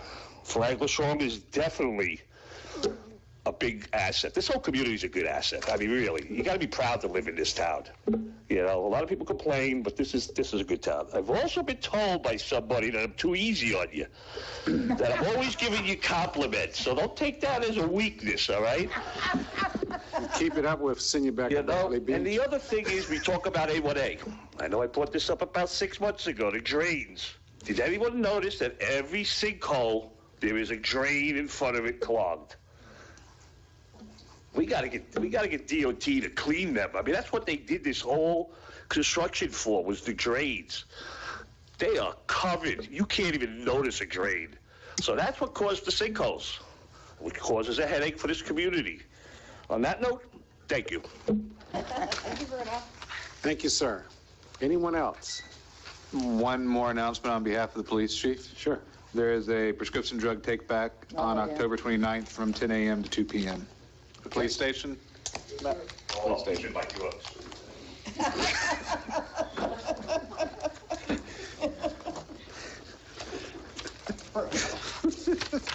Motion to adjourn? Do I have a motion to adjourn? I'll second. Now we're getting really punchy. We are adjourned. Thank you very much.